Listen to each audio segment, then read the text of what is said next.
Théodore a reçu un cadeau d'anniversaire, un petit Tamia incroyablement mignon. Cet animal était une créature sacrée que la mère avait apportée pour son fils spécialement du temple. Même si les créatures sacrées étaient chères, la femme croyait que son jeune mage exceptionnel était digne d'un tel cadeau. Elle s'est retrouvée dans un roman romantique avec un méchant de bas niveau qui avait 11 ans. Elle est arrivée là comme cadeau d'anniversaire. Elle est devenue un Tamia à un moment donné, ou une créature dite sacrée, et s'est retrouvée dans les duchés d'Irad. Dans ce duché, le chef de famille était le mage le plus puissant et le plus remarquable de la génération, une famille de mages prestigieuse, mais ce pouvoir avait aussi son prix. Plus le magicien était fort, moins il avait la capacité de contrôler les pouvoirs qui le submergeaient, et il ressentait une douleur extrême. L'être qui pouvait calmer cette force magique déchaînée était un être sacré. Le besoin d'un animal sacré signifiait qu'une personne possédait un pouvoir magique énorme. C'est pourquoi l'héroïne de Kérad, Ella, a payé une grosse somme d'argent pour acheter un Tamia pour son fils, pour montrer au monde extérieur que son fils Théodore était si puissant qu'il avait besoin d'un animal sacré. En fait, le gars n'avait pas de capacité magique aussi exceptionnelle, il pouvait à peine allumer un petit feu. Étant donné que le sceau sur le Tamia avait déjà été gravé, il n'y avait pas lieu de s'inquiéter que la créature quitte la résidence du duché, et on disait aussi qu'elle comprenait des mots simples, donc si vous commandiez quelque chose, elle le ferait. La duchesse a appelé le Tamia, et il a immédiatement sauté sur sa main. En fait, la créature ne voulait tout simplement pas être dans la cage, alors il a organisé un spectacle pour eux. Théodore était mécontent de quelque chose, il s'est avéré qu'il était un peu dégoûté par le fait qu'un animal comprenne des mots, même si tout récemment il avait qualifié cette créature de mignonne. La duchesse a rappelé à son fils qu'il ne s'agissait pas seulement d'un animal, mais d'un être sacré. Selon la légende, les créatures sacrées qui avaient absorbé beaucoup de pouvoirs magiques pouvaient également se transformer en personnes. Théodore est arrivé à la conclusion que si avec ses pouvoirs magiques, il devenait instantanément humain, il serait étrange que le Tamia ne puisse pas comprendre la parole après s'être transformé en humain. Avec un air jubilatoire sur son visage, le garçon dit que très bientôt il devrait s'occuper d'un autre esclave. La créature était hors d'elle avec ce qu'elle entendait, ne comprenant pas comment les pensées de cet homme avaient pris une telle direction, et, avec ses capacités, il était pratiquement impossible de devenir humain. Elle avait vraiment envie de lui donner une tape sur la tête, mais malheureusement, elle avait des pattes. Le Tamia était très en colère, car il allait devoir regarder ce bâtard tous les jours. D'autre part, comme le duché de Hérad était ici, c'était même à son avantage. Dans la salle la plus haute de la tour occidentale du duché, se trouvait le méchant de ce roman et la figure cachée du duché, un magicien très remarquable. La duchesse fut informée qu'un homme était venu de la tour. On a appris que le vieil homme avait une forte fièvre et avait de nouveau perdu connaissance, comme la dernière fois. Ella poussa un soupir de soulagement en pensant que l'enfant n'était pas mort, mais avait seulement perdu connaissance et que sa vie n'était pas en danger. La duchesse était une femme très cruelle et elle a réagi très froidement à la nouvelle que son fils adoptif s'était évanoui. Il semblait que ce n'était pas la première fois que l'enfant perdait connaissance et son état était bien pire que ce que la créature pensait. Théodore essaya d'irriter le Tamia, bien que l'animal comprenne tout, mais essaya de faire semblant de ne rien comprendre, afin qu'il le laisse tranquille au plus vite. Après un certain temps, le gars a perdu tout intérêt, il est devenu convaincu que les animaux ne savent que manger et dormir. Après avoir vérifié que l'obstacle était endormi, le Tamia décide de se mettre lentement en route. L'évasion fut couronnée de succès. Finalement, la créature arriva à destination, la plus haute tour de l'enfant adoptif de la duchesse. Le garçon pensait qu'il imaginait des choses, sinon comment aurait-il pu expliquer le fait qu'il y avait un Tamia assis devant sa fenêtre? La créature frappait activement sur la fenêtre, indiquant ainsi qu'elle devait être ouverte. À cause de sa maladresse, le Tamia trébucha et commença à tomber.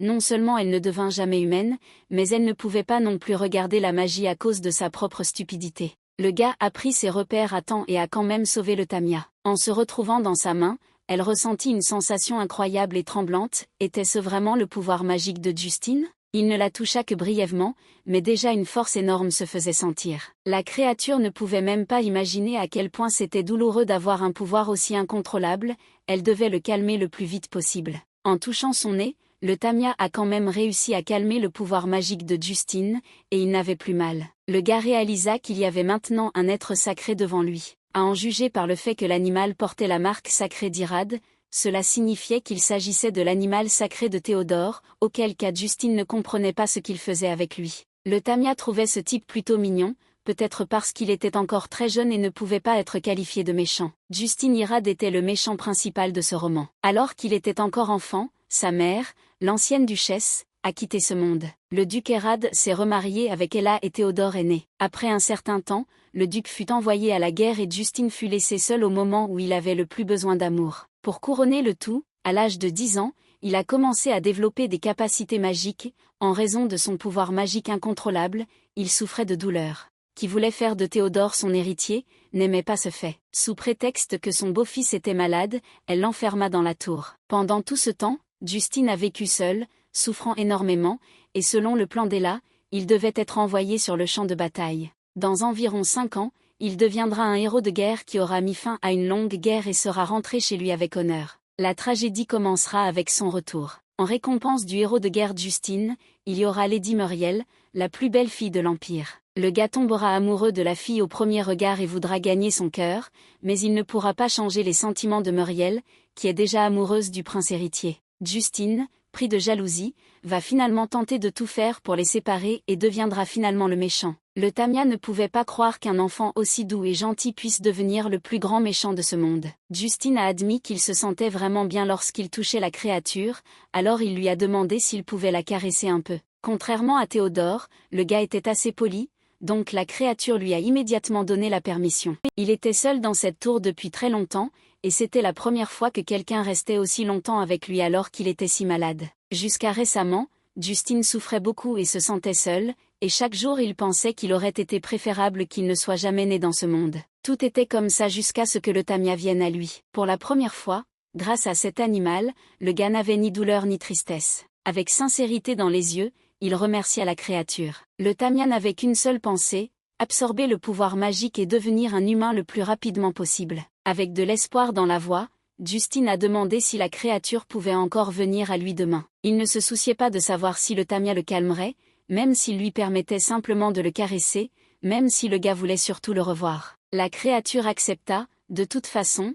elle allait le faire de toute façon, alors elle viendrait le voir tous les jours. Même si ce n'était pas pour longtemps, elle a ressenti de la gentillesse et de l'attention de la part de cet enfant, ce qui n'était pas ressenti dans le roman original. Peut-être parce que Justine a enduré la douleur et la solitude pendant longtemps, peut-être est-il devenu une personne qui n'hésitera pas à détruire les autres. Si au moins une personne avait donné à ce gars de l'amour et de la patience, alors peut-être qu'il ne serait pas devenu un méchant. La créature ne savait pas quelle aide elle pourrait obtenir sous la forme d'un Tamia, mais tant qu'elle serait là, elle le traiterait du mieux qu'elle le pourrait. Elle protégera cet enfant innocent. Justine accepta la noix que le Tamia lui tendit avec une grande gratitude. À partir de demain soir, il a promis de toujours laisser la fenêtre ouverte pour que l'animal puisse venir à lui à tout moment. Il y a peu de temps, il souffrait énormément, voilà donc ce qu'est le pouvoir d'apaiser un être sacré. Justine s'est rendu compte qu'il devait mettre la main sur cet animal sacré de Théodore. Les êtres sacrés étaient capables de devenir humains, ils étaient donc abordés d'une manière qui leur était propre. Par exemple, lorsqu'il parlait de genre, pour dire femme ou homme, et non mâle ou femelle, Théodore considérait que c'était des choses inhabituelles pour un simple animal. Le sexe de la créature sacrée pourrait être déterminé par la forme de sa queue. En saisissant le Tamia par la queue, Théodore avait l'intention de vérifier son sexe. À en juger par le motif de la queue, celle qui était devant lui était une femelle, c'est-à-dire une femme. Ainsi, le Tamia se transformerait alors en fille. Maintenant le gars s'intéressait à son âge. L'idéal pour lui serait que la créature soit plus âgée que lui, auquel cas elle serait plus facile à utiliser. Si elle est petite, elle ne lui obéira pas, et cela irrite le maître. Chipmunk a décidé elle-même que dès qu'elle se transformerait en humain, elle demanderait immédiatement à Justine d'effacer la marque d'elle-même et de quitter ce monsieur méchant et gâté. Justine était un enfant humble et gentil. Puisqu'elle l'aide, il n'aurait pas dû refuser sa demande. Pour une raison quelconque, la créature était sûre que dès qu'elle deviendrait humaine, tout se passerait bien. Il ne restait plus qu'à y parvenir, et on ne savait pas encore exactement comment. Elle ne connaissait pas les conditions exactes pour devenir humaine, mais si elle continuait à absorber la magie de Justine, alors au moins une sorte d'indice apparaîtrait. Chipmunk voulait devenir humain le plus vite possible et se débarrasser de cet idiot de Théodore. Justine attendait avec impatience l'apparition du Tamia, il regrettait déjà de ne pas avoir fait semblant d'être plus faible lors de leur dernière rencontre, auquel cas il serait certainement venu vers lui. Après un certain temps, l'animal est finalement apparu. Le garçon était très heureux de voir l'être sacré. Prenant le Tamia dans ses bras, Justine lui demanda s'il avait été dangereux pour lui de venir ici, car il avait dû être difficile de grimper sur le mur solide. Après avoir placé la créature sur le lit, le gars lui a suggéré de se reposer, il espérait que l'animal se sentirait à l'aise ici, le seul endroit approprié était le lit. Le Tamia a appelé le gars pour qu'il se couche rapidement afin qu'il puisse également lui fournir un service amical. Souriant, il commença à s'allonger, appelant le petit animal très poli. Justin a décidé de rembourser le Tamia pour le gland qu'il lui avait donné, alors il a passé tout ce temps à réfléchir à son nom. Après ces mots,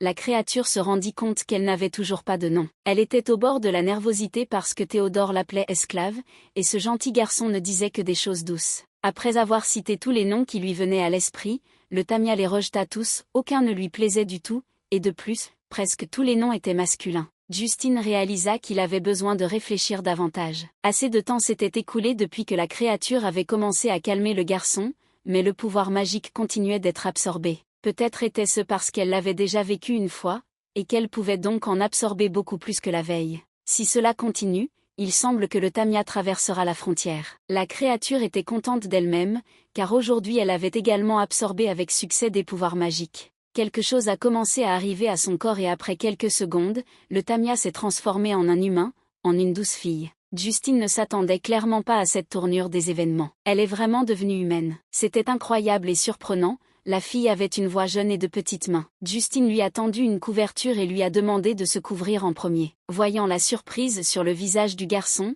la fille a commencé à expliquer qu'un être sacré peut devenir humain. Une bête sacrée qui a absorbé une grande quantité de pouvoir magique en peu de temps peut devenir un humain. Ce n'est que temporaire, pour devenir pleinement humain, il faudra 50 jours d'absorption continue de pouvoir magique. Si vous devenez humain avant la fin des 50 jours, tout le pouvoir magique accumulé jusqu'à présent sera épuisé et deviendra invalide. Chipmunk était en colère de ne pas avoir entendu parler de cela auparavant, car elle en avait déjà fait l'expérience de première main. Théodore était furieux que tout ce processus ait pris 50 jours. L'être sacré ne s'intéressait qu'aux informations sur la manière d'absorber correctement les pouvoirs magiques. Lorsque vous sentez que vous absorbez trop de pouvoirs magiques, vous ne pouvez pas vous arrêter et continuer à le prendre afin de préserver la magie qui a déjà été absorbée. Chipmunk réalisa qu'elle n'aurait pas dû retirer sa patte à ce moment-là, mais qu'elle aurait dû continuer à absorber les pouvoirs magiques. Théodore rit bruyamment et malicieusement, puis dit qu'il était très rare qu'un magicien aide un être sacré à devenir humain, et il se considérait comme l'un de ces rares magiciens.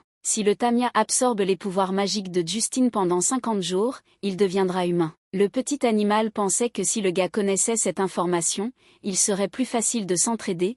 Elle a commencé à réfléchir à un moyen de lui en parler. Le même jour, l'animal apporta à Justin un extrait du livre. Le garçon supposa qu'elle lui avait apporté ce passage pour qu'il puisse étudier les animaux sacrés. Il était pourtant suffisamment intelligent pour comprendre immédiatement le langage corporel, car ils ne pouvaient pas encore communiquer entre eux par des mots. Justin s'est senti gêné après que le Tamia lui ait caressé la joue, ce qui était sa façon de le féliciter. Le garçon comprit immédiatement que si l'animal absorbait ses pouvoirs magiques pendant 50 jours, il pourrait devenir un humain. Dans 50 jours, il pourra revoir cette apparition. Justin espérait vraiment revoir cette douce fille. Théodore était hors de lui-même, plein de colère, lorsqu'il ouvrit le livre et découvrit qu'une page entière avait été arrachée. Se tournant vers le Tamia, il lui demanda s'il savait ce qui s'était passé, mais peu importe combien il demandait, il ne recevait pas de réponse. Le garçon a supposé que sa magie avait explosé pendant qu'il dormait. Cependant, ceux qui ont de la force sont condamnés à souffrir. Maintenant Théodore ne pouvait même plus dormir paisiblement. Malgré toutes ses recherches,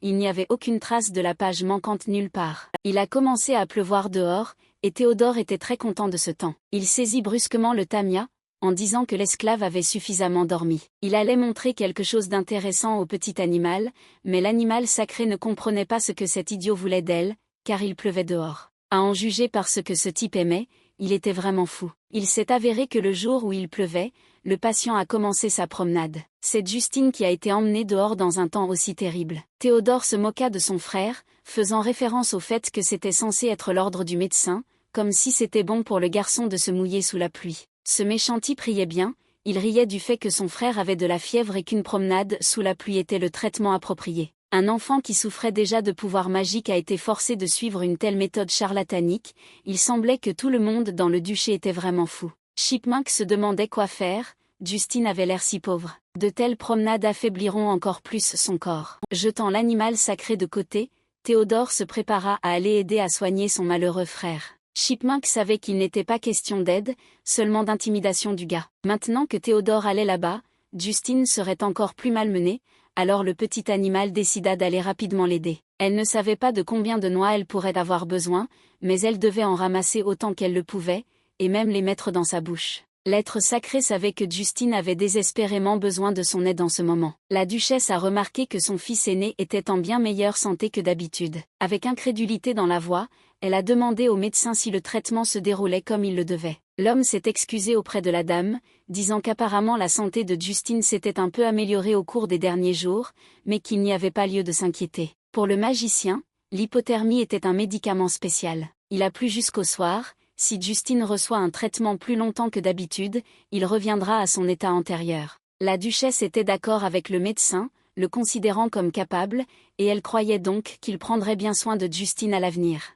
Le beau-fils était comme une épine dans le pied de la duchesse. Lorsqu'elle apprit qu'il avait un talent pour la magie, son cœur se refroidit, et elle a voulu se débarrasser du garçon immédiatement. Malheureusement pour elle, elle a dû maintenir en vie le fils aîné du duc pendant plusieurs années pour éviter un scandale autour de sa mort. Maintenant, la dame ne pouvait pas se débarrasser du gars à cause du serment militaire. Le pouvoir impérial étant affaibli par la longue guerre, c'est le plan secret de l'empereur, craignant la croissance du pouvoir aristocratique. Le chef d'une famille noble devait participer à la guerre, en cas de décès, ses proches parents devaient se rendre sur le champ de bataille. La duchesse ne pouvait pas envoyer Théodore dans un endroit aussi terrible, et elle n'avait pas d'autre choix que de garder Justine en vie en remplacement jusqu'à la fin de la guerre. La dame croyait que le gars devait lui être reconnaissant pour sa gentillesse, car grâce à elle, il pouvait vivre sa vie misérable. Justine était déjà fatigué de marcher, il a demandé aux servantes de marcher un peu plus lentement. Ils n'étaient pas d'accord avec lui, car il leur restait encore beaucoup à faire et s'ils étaient en retard,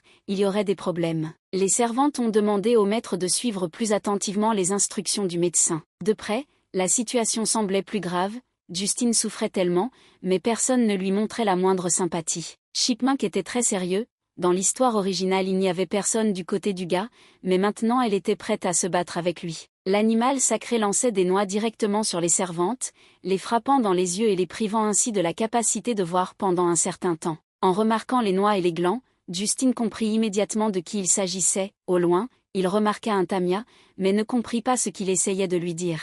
Finalement, il comprit que c'était une excellente occasion de se débarrasser des domestiques. À ce moment précis, il s'est mis à courir. L'animal poussa un soupir de soulagement, il était content d'eux-mêmes et ne pouvait même pas imaginer qu'il atteindrait la cible du premier coup, comme s'il avait un talent pour la précision. Puisque Justine était revenue calmement à la tour, il était temps pour le tamia de revenir aussi. Il était très mécontent que son frère ait disparu quelque part, bien qu'il ait apporté un seau d'eau avec tant de difficulté. La tête baissée, les servantes commencèrent à s'excuser en disant qu'elles avaient laissé partir le gars et qu'il était entré dans la tour. La duchesse s'approcha de son fils et lui dit d'arrêter de se comporter comme ça, mais Théodore était mécontent qu'il ait manqué un tel divertissement. La dame a fait semblant de ne pas comprendre de quel genre de divertissement il s'agissait, faisant référence au fait que son fils était venu aider son frère dans son traitement. Souriant sournoisement, elle demanda à son fils de ne pas être triste de ne pas pouvoir voir son frère aujourd'hui, des invités importants arriveraient demain, et elle inviterait alors Justine. La duchesse était sûre que Théodore serait plus heureux de rencontrer les invités du lendemain avec son frère. Demain, la duchesse et la fille du duc Modeste étaient attendues au duché. Chipmunk s'est rendu compte qu'il parlait du personnage principal du roman. Dans l'original, Justine rencontre Muriel après la fin de la guerre, alors le fait que l'être sacré ait aidé le gars aujourd'hui a-t-il changé quelque chose ? Comme il n'avait pas réussi à se moquer du garçon aujourd'hui, il voulait l'humilier encore plus demain, il ferait en sorte qu'il paraisse une honte par rapport à Théodore. La duchesse a demandé à son fils de montrer ses capacités magiques demain et d'amener son animal sacré en même temps. Peut-être à cause de la pluie, l'état de Justine était pire que d'habitude, et il attendait l'arrivée du tamia, espérant qu'il se sentirait mieux. Il voulait juste l'utiliser. Une fois son pouvoir magique calmé et qu'il pouvait utiliser la magie, le garçon voulait renverser ce maudit duché. Lorsqu'il apprit que le tamia, qui voulait devenir humain, avait besoin de son pouvoir magique, il se sentit même soulagé. Tant que leurs intérêts mutuels coïncidents, ce tamia continuera à venir vers lui. Justine n'avait donc avec cet être sacré qu'une relation dans laquelle ils s'utilisaient l'un l'autre, du moins c'est ce qu'il pensait. Mais c'est elle qui fut la première à intervenir pour l'aider. Le garçon était très reconnaissant envers le tamia d'être revenu vers lui, car grâce à elle, il n'était pas trop mouillé et son corps ne lui faisait pas trop mal. Pour la première fois de sa vie, il avait quelqu'un à ses côtés, quelqu'un en qui il savait qu'il pouvait avoir confiance. Les pouvoirs magiques de Justine ont diminué, mais sa température n'a pas baissé. C'était dur pour lui d'être malade, et demain ils vont l'humilier devant des inconnus, pensa le tamia en regardant le gars. Si Justine se montre ainsi au peuple, ce sera comme s'il annonçait que le fils aîné d'Irad n'est pas capable de devenir son successeur. Au final, comme le souhait est là, la position de Théodore n'en sera que renforcée, et le Tamia devra encore le surveiller demain. Ce salaud de Théodore était encore plus dégoûtant aujourd'hui, il a même fabriqué un masque pour bien paraître devant Muriel. Le petit animal a même pensé à laisser des marques sur le visage du bâtard pendant qu'il dormait. Comme le visage est lisse, les marques paraîtront encore plus distinctes. Justine était un peu contrariée que le Tamia parte si vite, même s'il venait juste d'arriver. Comme demain ne serait pas une journée facile, elle aurait dû au moins consoler un peu le gars à l'avance en lui demandant d'ouvrir les mains. Le petit animal sauta directement dans ses paumes. Justine le regarda avec surprise, ne comprenant pas ce que cela pouvait signifier. Le Tamia a essayé de lui montrer qu'il ne devait pas la regarder, mais la caresser, il aimerait certainement ça. Le corps de l'animal était si chaud et agréable. Justine s'est retrouvée à penser qu'il serait mieux s'ils étaient toujours ensemble. Il a nommé l'animal son Tamia. Les magiciens qui étaient apaisés par les créatures sacrées ressentaient un fort désir possessif envers l'animal sacré. Dans le pire des cas, s'ils voient un animal sacré avec un autre magicien, ils peuvent parfois être envahis par un sentiment de jalousie insupportable. Théodore remarqua que son esclave était encore en bonne forme aujourd'hui. Le matin, le Tamia avait reçu un bon bain et un arc avait été noué autour de son cou. Prenant le petit animal dans ses bras, le garçon dit qu'il était temps d'y aller doucement. En entrant dans la salle à manger, il s'est excusé d'être en retard, citant le fait qu'il avait reçu du réconfort d'un être sacré, car il avait un léger mal de tête dû à des pouvoirs magiques. Théodore a eu beaucoup de chance que le Tamia ne puisse pas parler, ce qui était la seule raison pour laquelle son mensonge n'a pas été détecté.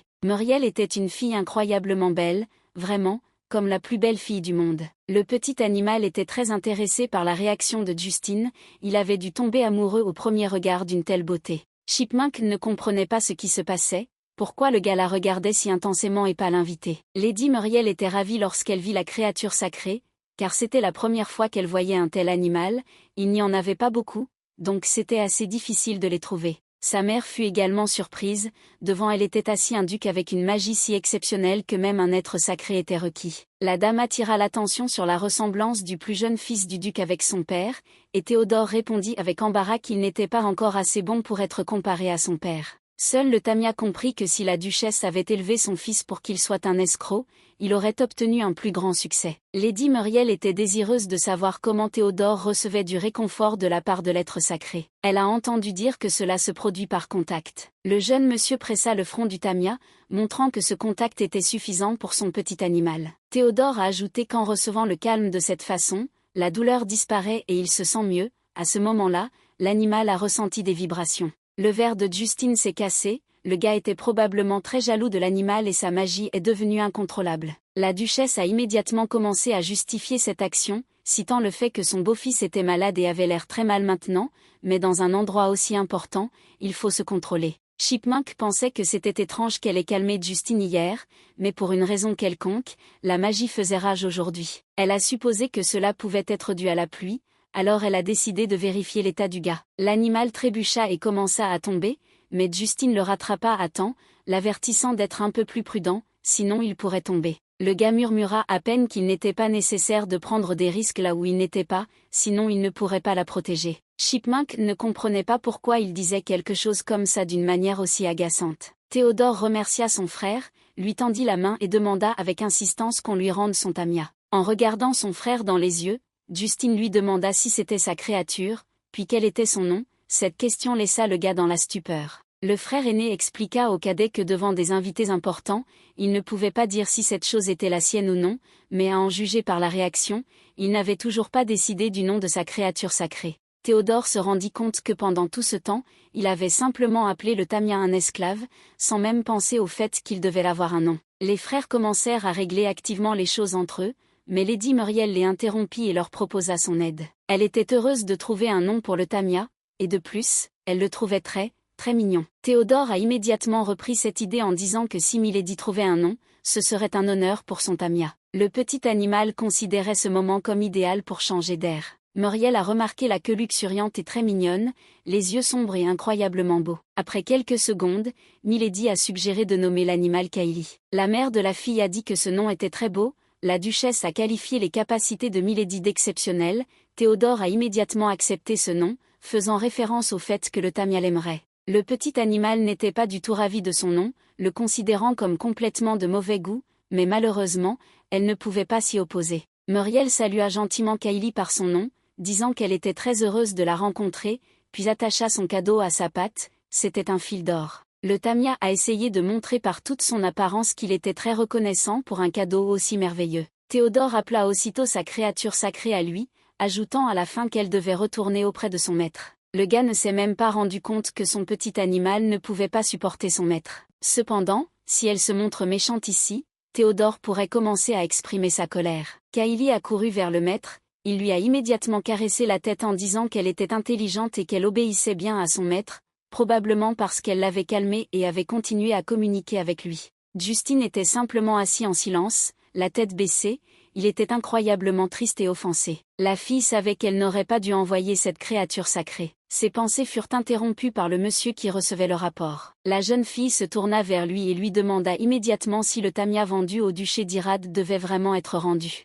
C'était effectivement le cas, puisque leur expérience nécessitait cette créature sacrée, mais l'homme ne comprenait pas pourquoi ce Tamia en particulier, puisqu'il existe de nombreuses autres créatures sacrées. Le problème était qu'il n'y aurait pas de résultat précis, comme sur cette créature en particulier. De plus, il vaut mieux le rendre, car il pourrait y avoir des problèmes si la créature sacrée devient humaine avec l'aide de la magie de Hérad, parce qu'il peut se souvenir de ce qui s'est passé pendant les expériences. L'homme a essayé de convaincre la fille de ne pas s'inquiéter, avant cela il a tout vérifié minutieusement. Le don de la duchesse était si grand qu'il lui a donné l'animal parce que le pouvoir magique du deuxième fils de Hérad était pratiquement inexistant. Le premier fils était toujours enfermé dans la tour pour cause de maladie, il n'avait donc aucune chance de voir l'être sacré. Le temple vendait toujours des bêtes sacrées uniquement aux nobles qui ne possédaient pas de pouvoirs magiques spéciaux, afin qu'il n'y ait aucun cas où une créature sacrée devenait humanisée. Cette fois-ci, il n'y avait pas non plus de grande différence, mais quelque chose dérangeait toujours beaucoup la fille.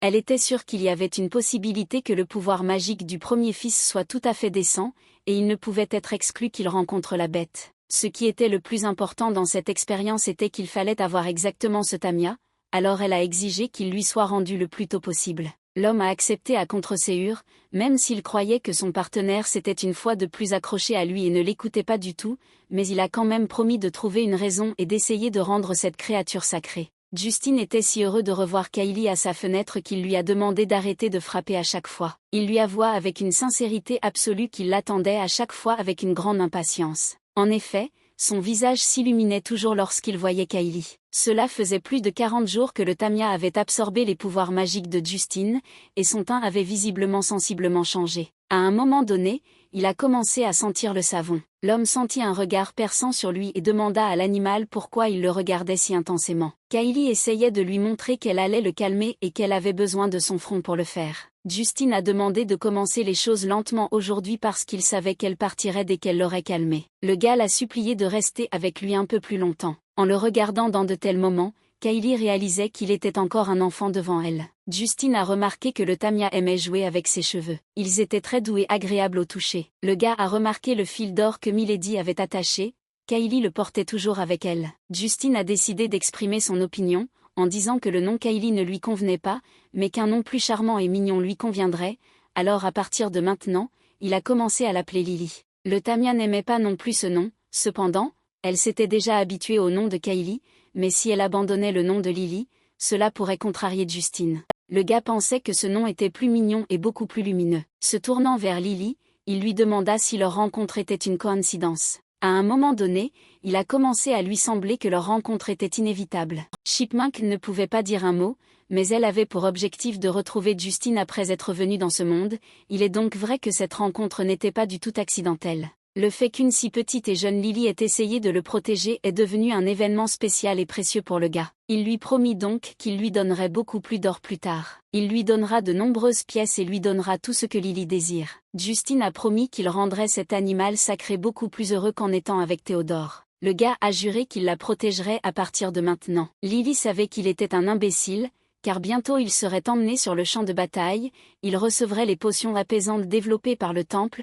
rien qu'en les buvant, le pouvoir magique se calmerait. Chipmunk était sûr qu'après une telle potion, il ne se souviendrait même plus d'une créature sacrée comme elle. À ce moment-là, elle ne lui sera plus nécessaire. Jusqu'à ce que ce jour arrive, malgré tout le temps passé avec Justine, Lily donnerait toujours tout ce qu'elle avait, se promit elle. La voiture du temple s'est dirigée vers le palais. Le chariot était semblable à celui utilisé par les personnes de haut rang. Il s'est avéré que le grand prêtre avait personnellement rendu visite à la duchesse. L'homme était désolé, mais il dit que la créature sacrée donnée au jeune maître Théodore n'avait aucune capacité à se calmer. Il fallait donc ramener cet être sacré au temple. Le prêtre a immédiatement rassuré la duchesse en lui disant que personne d'autre n'était au courant, car il s'agissait d'une question de confiance du public dans l'église, il ne l'a donc pas annoncé. Dans ce cas, la dame a dit que la conversation était terminée, car c'était quelque chose qu'elle ne voulait pas que l'on sache, elle a décidé de fermer le sujet et de ne plus en discuter. Elle a dit au prêtre qu'en raison de la douleur causée par les pouvoirs magiques de son fils, il devrait prendre d'autres mesures. Le prêtre apporta avec lui des substances qui aideraient le jeune maître Théodore, c'était un médicament qui était souvent acheté par les sorciers qui ne pouvaient pas utiliser les créatures sacrées. Ce médicament a également été acheté par le duc Hérade, qui se trouvait alors au front. Peut-être que l'effet du médicament n'était pas aussi fort que celui des créatures sacrées, mais cela n'aurait pas d'importance tant qu'il y aurait des rumeurs selon lesquelles le fils de la duchesse était un mage si puissant qu'il avait besoin d'utiliser le médicament utilisé par son père. Maintenant que l'indemnisation avait été versée, Madame Ella voulait demander quelque chose au prêtre. Des glands ont commencé à voler de quelque part et les ont attaqués. Pendant ce temps son beau-fils est entré dans la tour, même quand ils l'ont appelé il n'est pas revenu, juste au cas où. La duchesse a décidé de tout arracher par les racines. Elle a entendu dire qu'il y avait une sorte de potion dans le temple qui pouvait transformer une personne en marionnette sans laisser de traces. Les ennuis sont survenus là où on les attendait le moins. Lily a entendu dire qu'elle n'avait aucune capacité à se calmer. Elle savait parfaitement que le prêtre mentait pour l'emmener, mais cela ne pouvait pas être de bon augure. Dans le roman original, c'était comme si elle disparaissait soudainement, probablement à peu près au moment où elle a été emmenée au temple. Bien sûr, ne s'en souvenait pas, mais elle décida elle-même qu'elle n'avait pas l'intention de retourner à cet endroit. Un problème encore plus gros était qu'Ella allait faire du mal à Justine avec la potion. Ce doit être le même médicament que Justine a obtenu du temple pour obtenir Muriel, un médicament terrible qui transforme les gens en poupées et les fait survivre sans leur propre volonté. Lily ne pouvait pas laisser cela arriver à ce type. Justine fut extrêmement surpris lorsqu'il vit un Tamia dans sa chambre en plein jour, mais d'après son apparence, on pouvait comprendre qu'une sorte d'urgence s'était produite. Elle a essayé de lui expliquer qu'il devait effacer sa marque et qu'elle a préparé quelque chose de mal, mais le gars a compris cela comme une douleur dans la poitrine de l'animal et comme si elle voulait le tuer. Lily se demandait ce qu'elle devait faire, puisqu'il ne comprenait pas tout ce qu'elle montrait avec son langage corporel, et de plus, il n'y avait pas de temps. Comme elle le pensait, il n'y avait qu'une seule issue, mais le Tamia ne voulait pas vraiment l'utiliser, mais il n'y avait pas le choix. Justine se tenait là, perplexe, ne comprenant pas pourquoi le petit animal s'était transformé en humain, alors que cela ne faisait même pas 50 jours. Lily a demandé au gars de se concentrer, elle n'a pas eu le temps de s'expliquer longuement. Elle lui a dit que le temple voulait l'emmener. La jeune fille ne pouvait pas expliquer exactement ce que cela signifiait, elle ne savait qu'une chose, que le temple avait soudainement déclaré qu'elle n'avait pas la capacité de se calmer et qu'elle devait être ramenée. C'était très étrange, elle avait donc besoin de fuir cet endroit le plus vite possible. Lily a supplié Justine d'effacer sa marque, car sans elle ne pourrait pas quitter Hérade, puisque le gars était un descendant de cette famille, il pouvait l'effacer. Se penchant devant la jeune fille, il promit qu'il effacerait cette marque immédiatement, car il ne pouvait pas la laisser mourir. Dès qu'il a bougé sa main, la marque a disparu. Lily était très heureuse de pouvoir enfin s'échapper d'ici. La fille a dit à Justine que sa vie était également en danger. Elle a dit qu'Ella voulait lui donner une potion qui transforme les gens en marionnettes. Ce médicament n'agissait qu'à des températures chaudes. Pendant un certain temps le garçon ne devait manger que des aliments froids et que du pain froid. Lily l'avertit que s'il lui apportait de la soupe, il devait absolument la refroidir. La jeune fille a ensuite continué en disant qu'après un certain temps, il irait sur le champ de bataille, puis pour la première fois, une potion apaisante serait inventée, et il n'aurait plus à s'inquiéter de la douleur causée par les pouvoirs magiques. Justine n'en croyait pas ses oreilles, car la fille avait dépensé toute la magie qu'elle avait collectée pour lui annoncer toute cette nouvelle et l'avertir. Ce garçon innocent a parlé gentiment jusqu'à la toute fin. Lily passa sa main dans ses cheveux et dit que tout allait bien, qu'elle parviendrait d'une manière ou d'une autre à rassembler toute cette magie pour pouvoir rester humaine pour toujours. La fille a averti Justine qu'il devait rester sain et sauf à tout prix. En inclinant la tête devant elle, le gars a promis qu'il survivrait certainement ici, car elle lui a donné la vie. Avant qu'ils aient pu finir de parler, Lily s'est à nouveau transformée en Tamia. Au final, elle a dépensé tous ses pouvoirs magiques, mais elle a réussi à dire tout ce qu'elle voulait. Justine entendit le bruit des pas des gens. Prenant Lily dans ses bras, il lui dit qu'elle devait s'enfuir d'ici le plus vite possible, sinon elle risquait d'être attrapée. Le garçon a demandé au Tamia de grimper à un arbre et de se cacher des regards indiscrets. Tirant plus fort sur le fil d'or, il lui dit de s'assurer de le garder avec elle à tout moment. À ce fil d'or il la reconnaîtra. Justine a aussi dit que si elle n'a nulle part où nourrir ses pouvoirs magiques, alors elle peut retourner vers lui, même si cet endroit est un champ de bataille, il a promis de la protéger. Maintenant, le gars a demandé à Lily de partir rapidement, et il allait lui-même distraire les invités indésirables. J'ai tendu mes pattes vers le gars, le Tamia pensait qu'il n'était certainement pas un méchant, car il avait un cœur si gentil et si beau. Il n'y avait plus de temps pour les plaisanteries, Lily sauta immédiatement par la fenêtre. Elle ne voulait vraiment pas laisser Justine dans un endroit où personne n'était de son côté, mais elle savait qu'il surmonterait ses difficultés et serait une personne merveilleuse. Lily a découvert sa vraie nature, qui allait au-delà du simple fait qu'il était décrit comme un méchant, et ce fut une grande chance pour elle. En regardant par la fenêtre, le gars n'a pas vu Lily là, elle était vraiment partie, il se sentait incroyablement triste, car il voulait faire tellement pour elle. Justine entendit un cri alors qu'il lui ordonnait de trouver le Tamia, car à cause de la marque, elle ne pouvait pas quitter le manoir. Le temple était méfiant depuis qu'ils avaient vendu par erreur le Tamia à Théodore. S'ils avaient eu des capacités de jugement normales, ils auraient immédiatement réalisé que ses pouvoirs magiques n'avaient rien de spécial. Par conséquent, Lily n'aurait jamais dû être envoyée dans un tel endroit. L'un des serviteurs entra dans la chambre de Justine et lui demanda s'il avait par hasard vu la créature sacrée du jeune maître Théodore, appelant le petit animal du nom de Kylie. Le gars a répondu qu'il ne l'avait pas vu, ajoutant que le nom Kylie était dégoûtant, mais l'homme ne l'a pas cru et a décidé de fouiller la pièce au cas où. Il s'est avéré qu'il y avait une récompense pour quiconque trouverait le Tamia, c'est pourquoi l'homme était si impatient de le trouver. Justine se demandait ce qui se passerait si l'animal n'était pas retrouvé, mais dans ce cas personne n'envisageait cette option, l'ordre était donné de le retrouver par tous les moyens nécessaires. Le gars a suggéré à l'homme une solution à la situation, trouver un Tamia mort et le lui apporter. Pour tromper tout le monde en leur faisant croire qu'il s'agissait de la créature sacrée, Justine l'a marquée avec la marque d'Irad, et l'homme disait qu'il l'avait trouvée morte après avoir été mordue par un chien de chasse. Même si la véritable créature est découverte plus tard, le serviteur prétendra simplement qu'il ne sait pas comment cela est arrivé. Le gars a demandé de lui apporter de la nourriture en guise de remerciement, comme du pain froid ou quelque chose comme ça. Justine avait très faim. L'homme s'est rendu compte que la nourriture apportée à la tour n'était pas très bonne. Il partit à la recherche du Tamia et revint avec l'animal. Justine décida de tromper le temple de cette manière pendant un certain temps. Pendant un moment, il a hésité. En fait, même s'il laissait le sceau tel quel, il voulait garder Lily à ses côtés. Dans cette situation, sa vie s'est avérée plus importante que ses désirs. S'il y avait quelque chose de plus important dans la vie de ce gars que sa propre sécurité, c'était Lily. Il savait que la fille était suffisamment intelligente pour s'en sortir sans problème. Si vous y réfléchissez, dès leur première rencontre, c'était inhabituel, un écureuil mignon et charmant, mais en même temps très intelligent et déterminé. À partir d'un moment, plutôt que de se calmer, Justine l'attendait parce qu'elle lui manquait. Chaque jour, il attendait la nuit. Le gars avait tellement mal qu'il ne la verra plus la nuit. Milady Muriel a reçu une autre demande de soutien,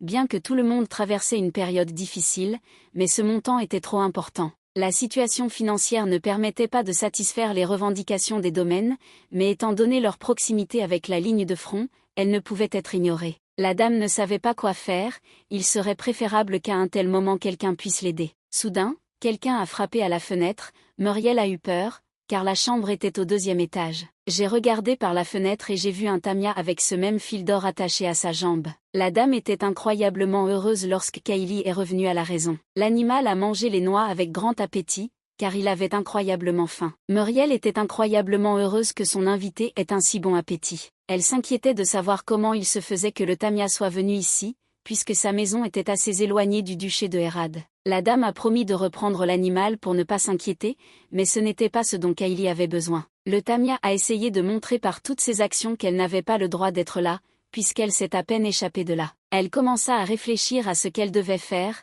elle avait besoin d'un moyen de transmettre ses paroles à la dame. Kylie a commencé à fouiller le bureau de la fille, Muriel lui a demandé de ne pas jouer là, car il y avait des documents secrets sur le bureau qui ne pouvaient pas être déchirés. L'écureuil commença à pointer les lettres avec sa patte et finit par dire à la dame qu'elle s'était enfuie.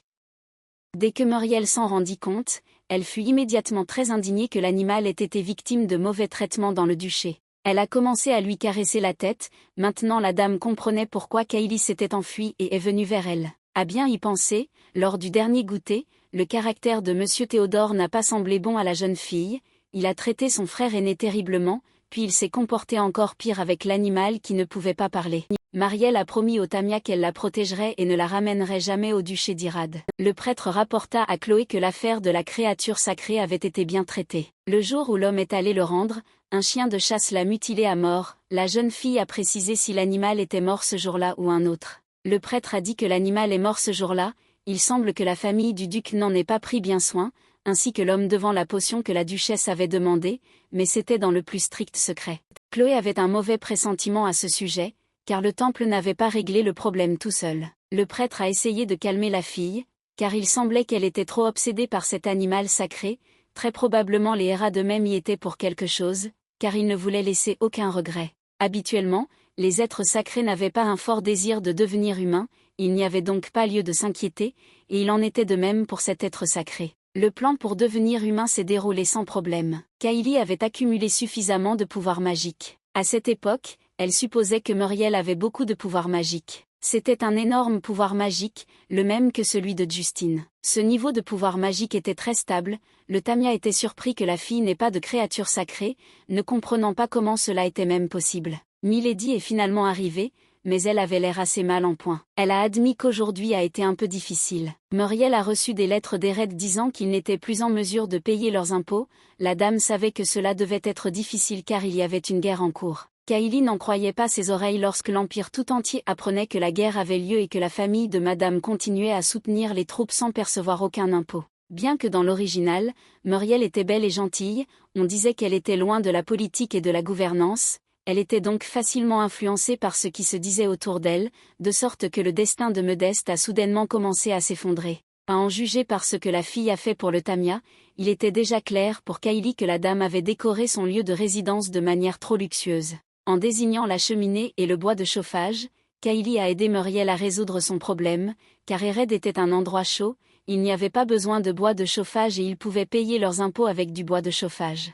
La fille serra tendrement le Tamia dans ses bras, le remerciant pour l'aide dont il avait tant besoin. Avec de l'espoir dans les yeux, la dame a demandé à sa nouvelle amie si elle avait soudainement des problèmes, Kaili serait-elle capable de l'écouter, l'animal était seulement heureux de l'aider. Elle a dû payer pour le fait que pendant 50 jours elle absorberait les pouvoirs magiques de la jeune fille. Muriel n'a pas dû ressentir quelque chose de spécial. La dame pleurait amèrement dans son lit, si elle avait su qu'elle la perdrait ce jour-là, elle ne serait jamais allée au temple. Si elle était vivante, elle aurait déjà bien grandi, la femme ne regrettait rien, sauf de revoir ses yeux roses et chaleureux. Kaili se sentait si bien et calme. Il n'y avait pas besoin de s'inquiéter chaque jour qu'il pourrait arriver quelque chose, et tous les habitants du duché étaient polis. Modeste était le meilleur endroit pour un Tamia. À sa grande surprise, Kaili remarqua la duchesse en train de pleurer dans sa chambre. Chipmunk a entendu que la santé de la dame s'était récemment détériorée et que sa conscience était devenue trouble, elle a décidé de vérifier, soudain quelque chose lui faisait mal. La femme fut extrêmement surprise lorsqu'elle vit un Tamia dans sa chambre. Elle a entendu dire que Muriel avait récemment élevé un Tamia,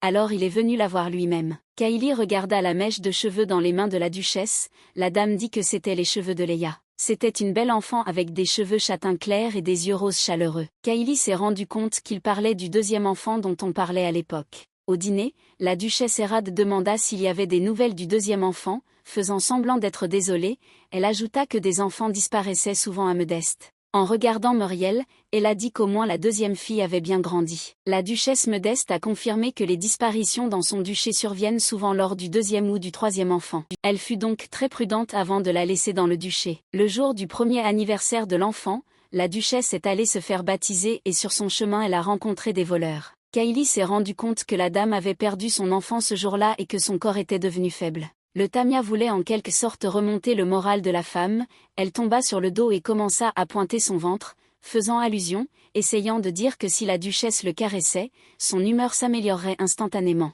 La femme se demandait pourquoi, lorsqu'elle voyait ce petit animal, son âme devenait plus calme. Elle a invité Kaili à au moins regarder de temps en temps dans sa chambre, promettant qu'elle la remplirait de graines et de glands pour l'animal. Le Tamia accepta avec grande joie. Le duc a été informé qu'il était temps pour lui de déménager. Le père de Justine est mort, un homme dont il ne se souvient même pas du visage, même après sa mort, le garçon n'a pas ressenti beaucoup d'émotion. Bien plus important pour lui était Lily, et ses derniers mots avant de partir, puisque tout ce qu'elle avait dit s'était avéré vrai. de la nourriture chaude, qui n'avait jamais été là auparavant, mais sans le Tamia, Justine aurait depuis longtemps perdu sa dignité et serait devenue la marionnette d'Ella. Il ne savait pas comment Lily savait la vérité, mais il la croyait et se rendit au front. Le garçon s'est promis qu'une fois la guerre terminée, il détruirait Erad, qui tentait de les séparer. Il a promis de détruire le temple qui représentait une menace pour Lily. Muriel a lu les dernières nouvelles au Tamia selon lesquelles le jeune maître Justine était arrivé sur le champ de bataille. Il semblait qu'il serait à l'arrière en raison de sa mauvaise santé,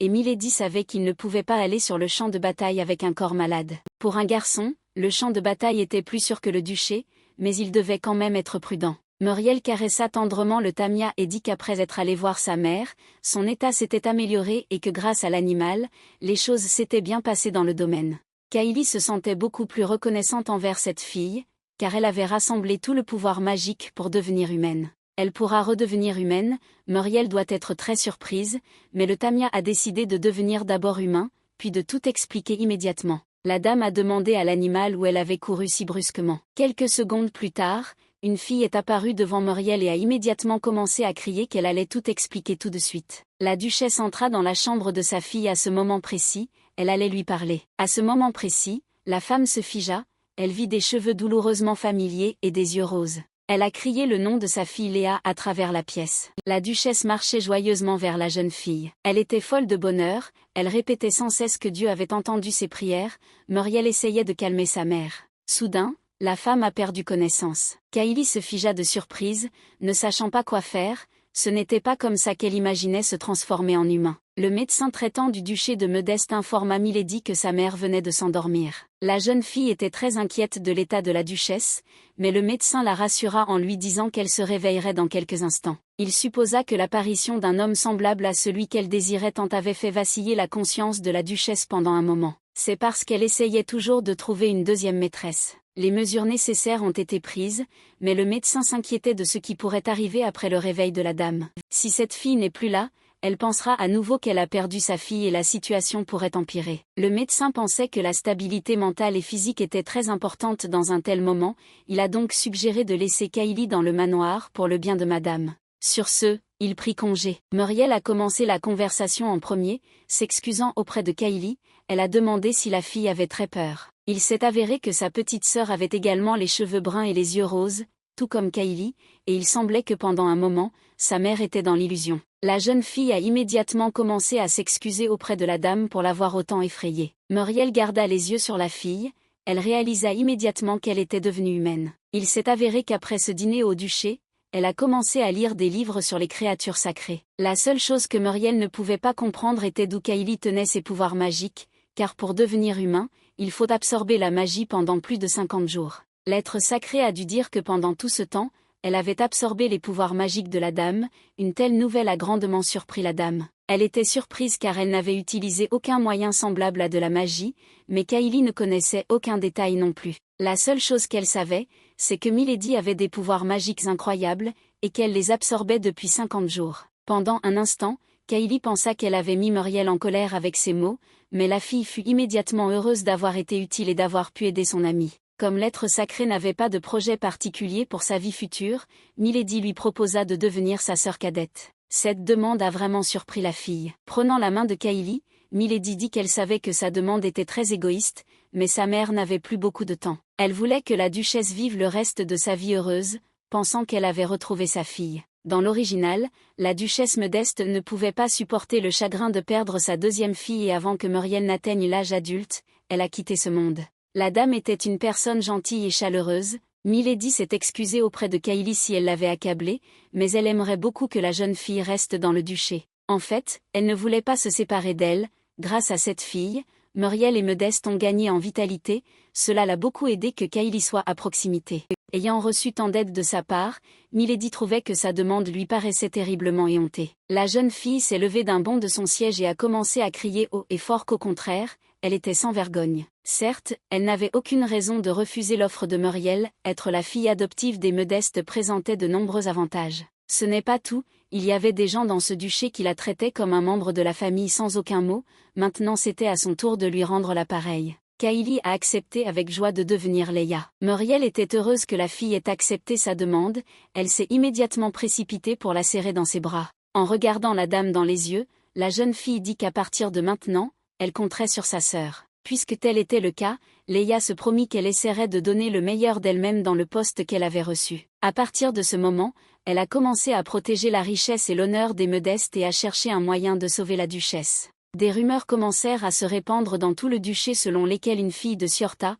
enlevée dans un orphelinat et d'origine inconnue, était désormais la fille du duc. Il disait qu'elle ressemblait beaucoup à la deuxième fille qui avait disparu, et certains pensaient que les innocents Modestes avaient été trompés à l'improviste. Lorsque le duc était encore à Modeste, leur pouvoir était grand, et s'il n'y avait pas une perspicacité comme la sienne, alors naturellement l'État s'effondrerait instantanément. Tout le monde se demandait ce que faisait cette fausse fille. Les propriétaires du refuge étaient très reconnaissants envers la jeune fille d'avoir trouvé le temps de visiter cet endroit. Leia les a remerciés pour l'accueil, c'était sa première visite officielle en tant que représentante de la famille Modeste. On a beaucoup parlé du fait qu'elle était une fille d'orphelinat, et comme elle avait cette étiquette, Leia a décidé de profiter de l'occasion pour montrer au monde séculier qu'elle n'avait pas l'intention de cacher ses origines. Elle allait trouver cette même personne. Tous les enfants avaient l'air très heureux, la fille a décidé de faire le tour de tous les refuges pour trouver une personne. Le meilleur médecin de l'Empire, qui sauva plus tard le prince héritier après qu'il fut cloué au lit après être tombé sous le charme de Justine,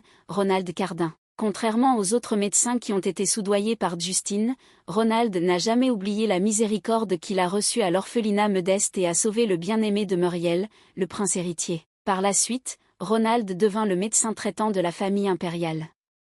Bien qu'il ait reçu des éloges en tant que médecin de génie, en raison de sa longue vie à l'orphelinat, il lui fallut beaucoup de temps pour que ses compétences s'épanouissent. Leia espérait pouvoir raccourcir ce temps. La fille a remarqué l'étranger, la propriétaire du refuge a expliqué qu'elle était une nounou qui s'occupait des enfants, à ce moment-là elle jouait avec eux dans la rue. Les enfants lui obéissaient parfaitement, pour eux, elle était comme une mère. Leia se souvint de la duchesse, qui était si heureuse de retrouver enfin sa fille qu'elle ne voulait pas la laisser partir une seule minute. Même si la dame s'était trompée, elle était quand même gentille avec la fille, et comme elle était un tamia, elle prenait soin d'elle comme une mère. C'est pourquoi Leia ne voulait pas la perdre et était obligée de retrouver Ronald. Envoyer le taux à l'académie afin qu'il puisse définitivement guérir la maladie de la duchesse. Le propriétaire du refuge a déclaré qu'au 2e étage, ils avaient une salle d'études et une bibliothèque, les enfants adoraient ces endroits. L'homme savait que la dame cherchait un enfant à parrainer dans un orphelinat, et il était curieux de savoir dans quelle mesure elle envisageait un parrainage.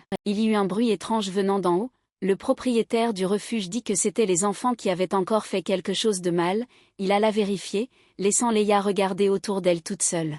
La fille avait l'impression que cette conversation était comme si l'homme demandait plus de parrainage. Dans le coin de la bibliothèque, elle remarqua un garçon assis par terre en train de lire un livre. La dame le salua. Le gars a jeté le livre par peur et a immédiatement commencé à s'excuser auprès d'elle de ne pas l'avoir entendu entrer. Leia lui demanda quel genre de livre il lisait avec un tel intérêt qu'il n'entendait même personne marcher autour de lui. Les yeux brillants, le gars a commencé à raconter qu'il s'agissait d'un nouveau livre sur la médecine, qu'il était récemment allé au village et qu'il avait trouvé le seul qui restait. Était-ce vraiment celui que Leia cherchait devant elle?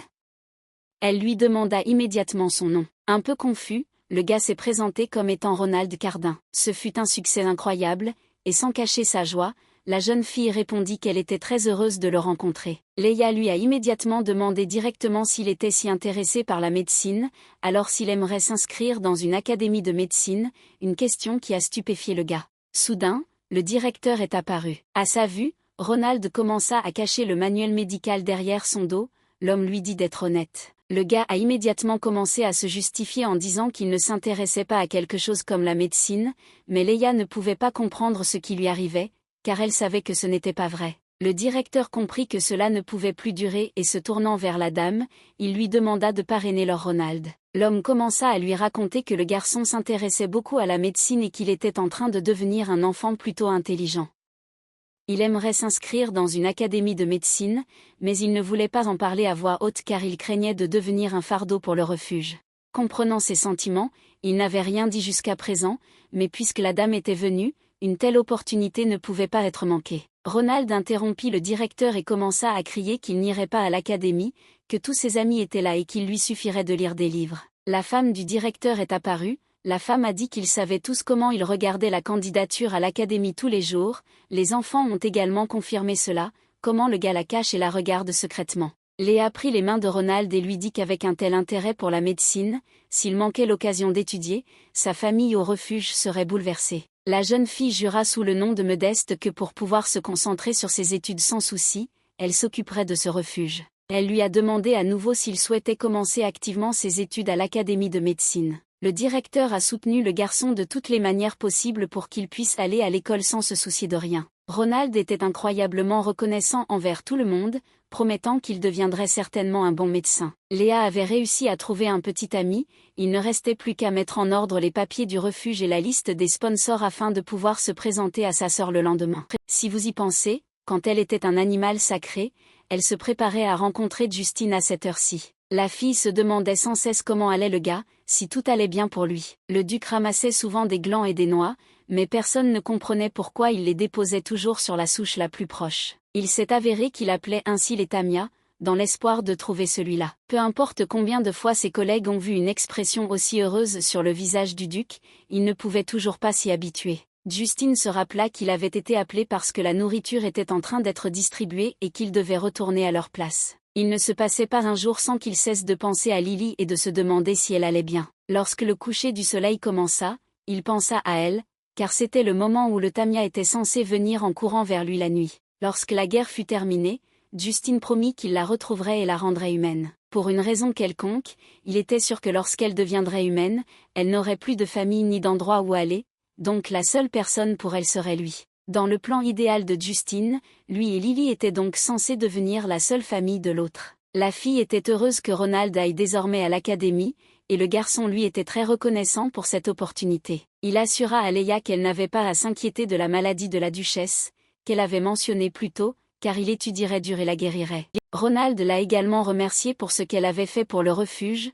Tout le monde était heureux que le financement ait augmenté et qu'une bibliothèque soit en construction à proximité. Il faut remercier Muriel qui, après avoir étudié le rapport, a pris de telles mesures. Désormais, Modeste apportera son soutien au refuge, afin que le gars puisse être tranquille. Léa a donc décidé qu'elle gérerait les choses en coulisses et que sa sœur les mènerait à bien. Dans l'original, après la chute de Modeste, le prince héritier a sauvé Muriel, mais plutôt que d'espérer seulement l'amour, il est préférable pour elle de tout avoir. Dans ce cas, la fille aura de nombreuses façons de trouver son bonheur. Ronald se demandait si la dame partirait immédiatement après l'avoir amenée à l'académie. Léa le confirma, car l'anniversaire de sa sœur approchait bientôt, elle devait donc le faire. Ici, la jeune fille a réalisé que tous ses proches viendraient à la fête d'anniversaire, et cela impliquait également l'oncle de Muriel. Il était le seul conseiller de sa nièce, mais pour une raison quelconque, il est décédé prématurément.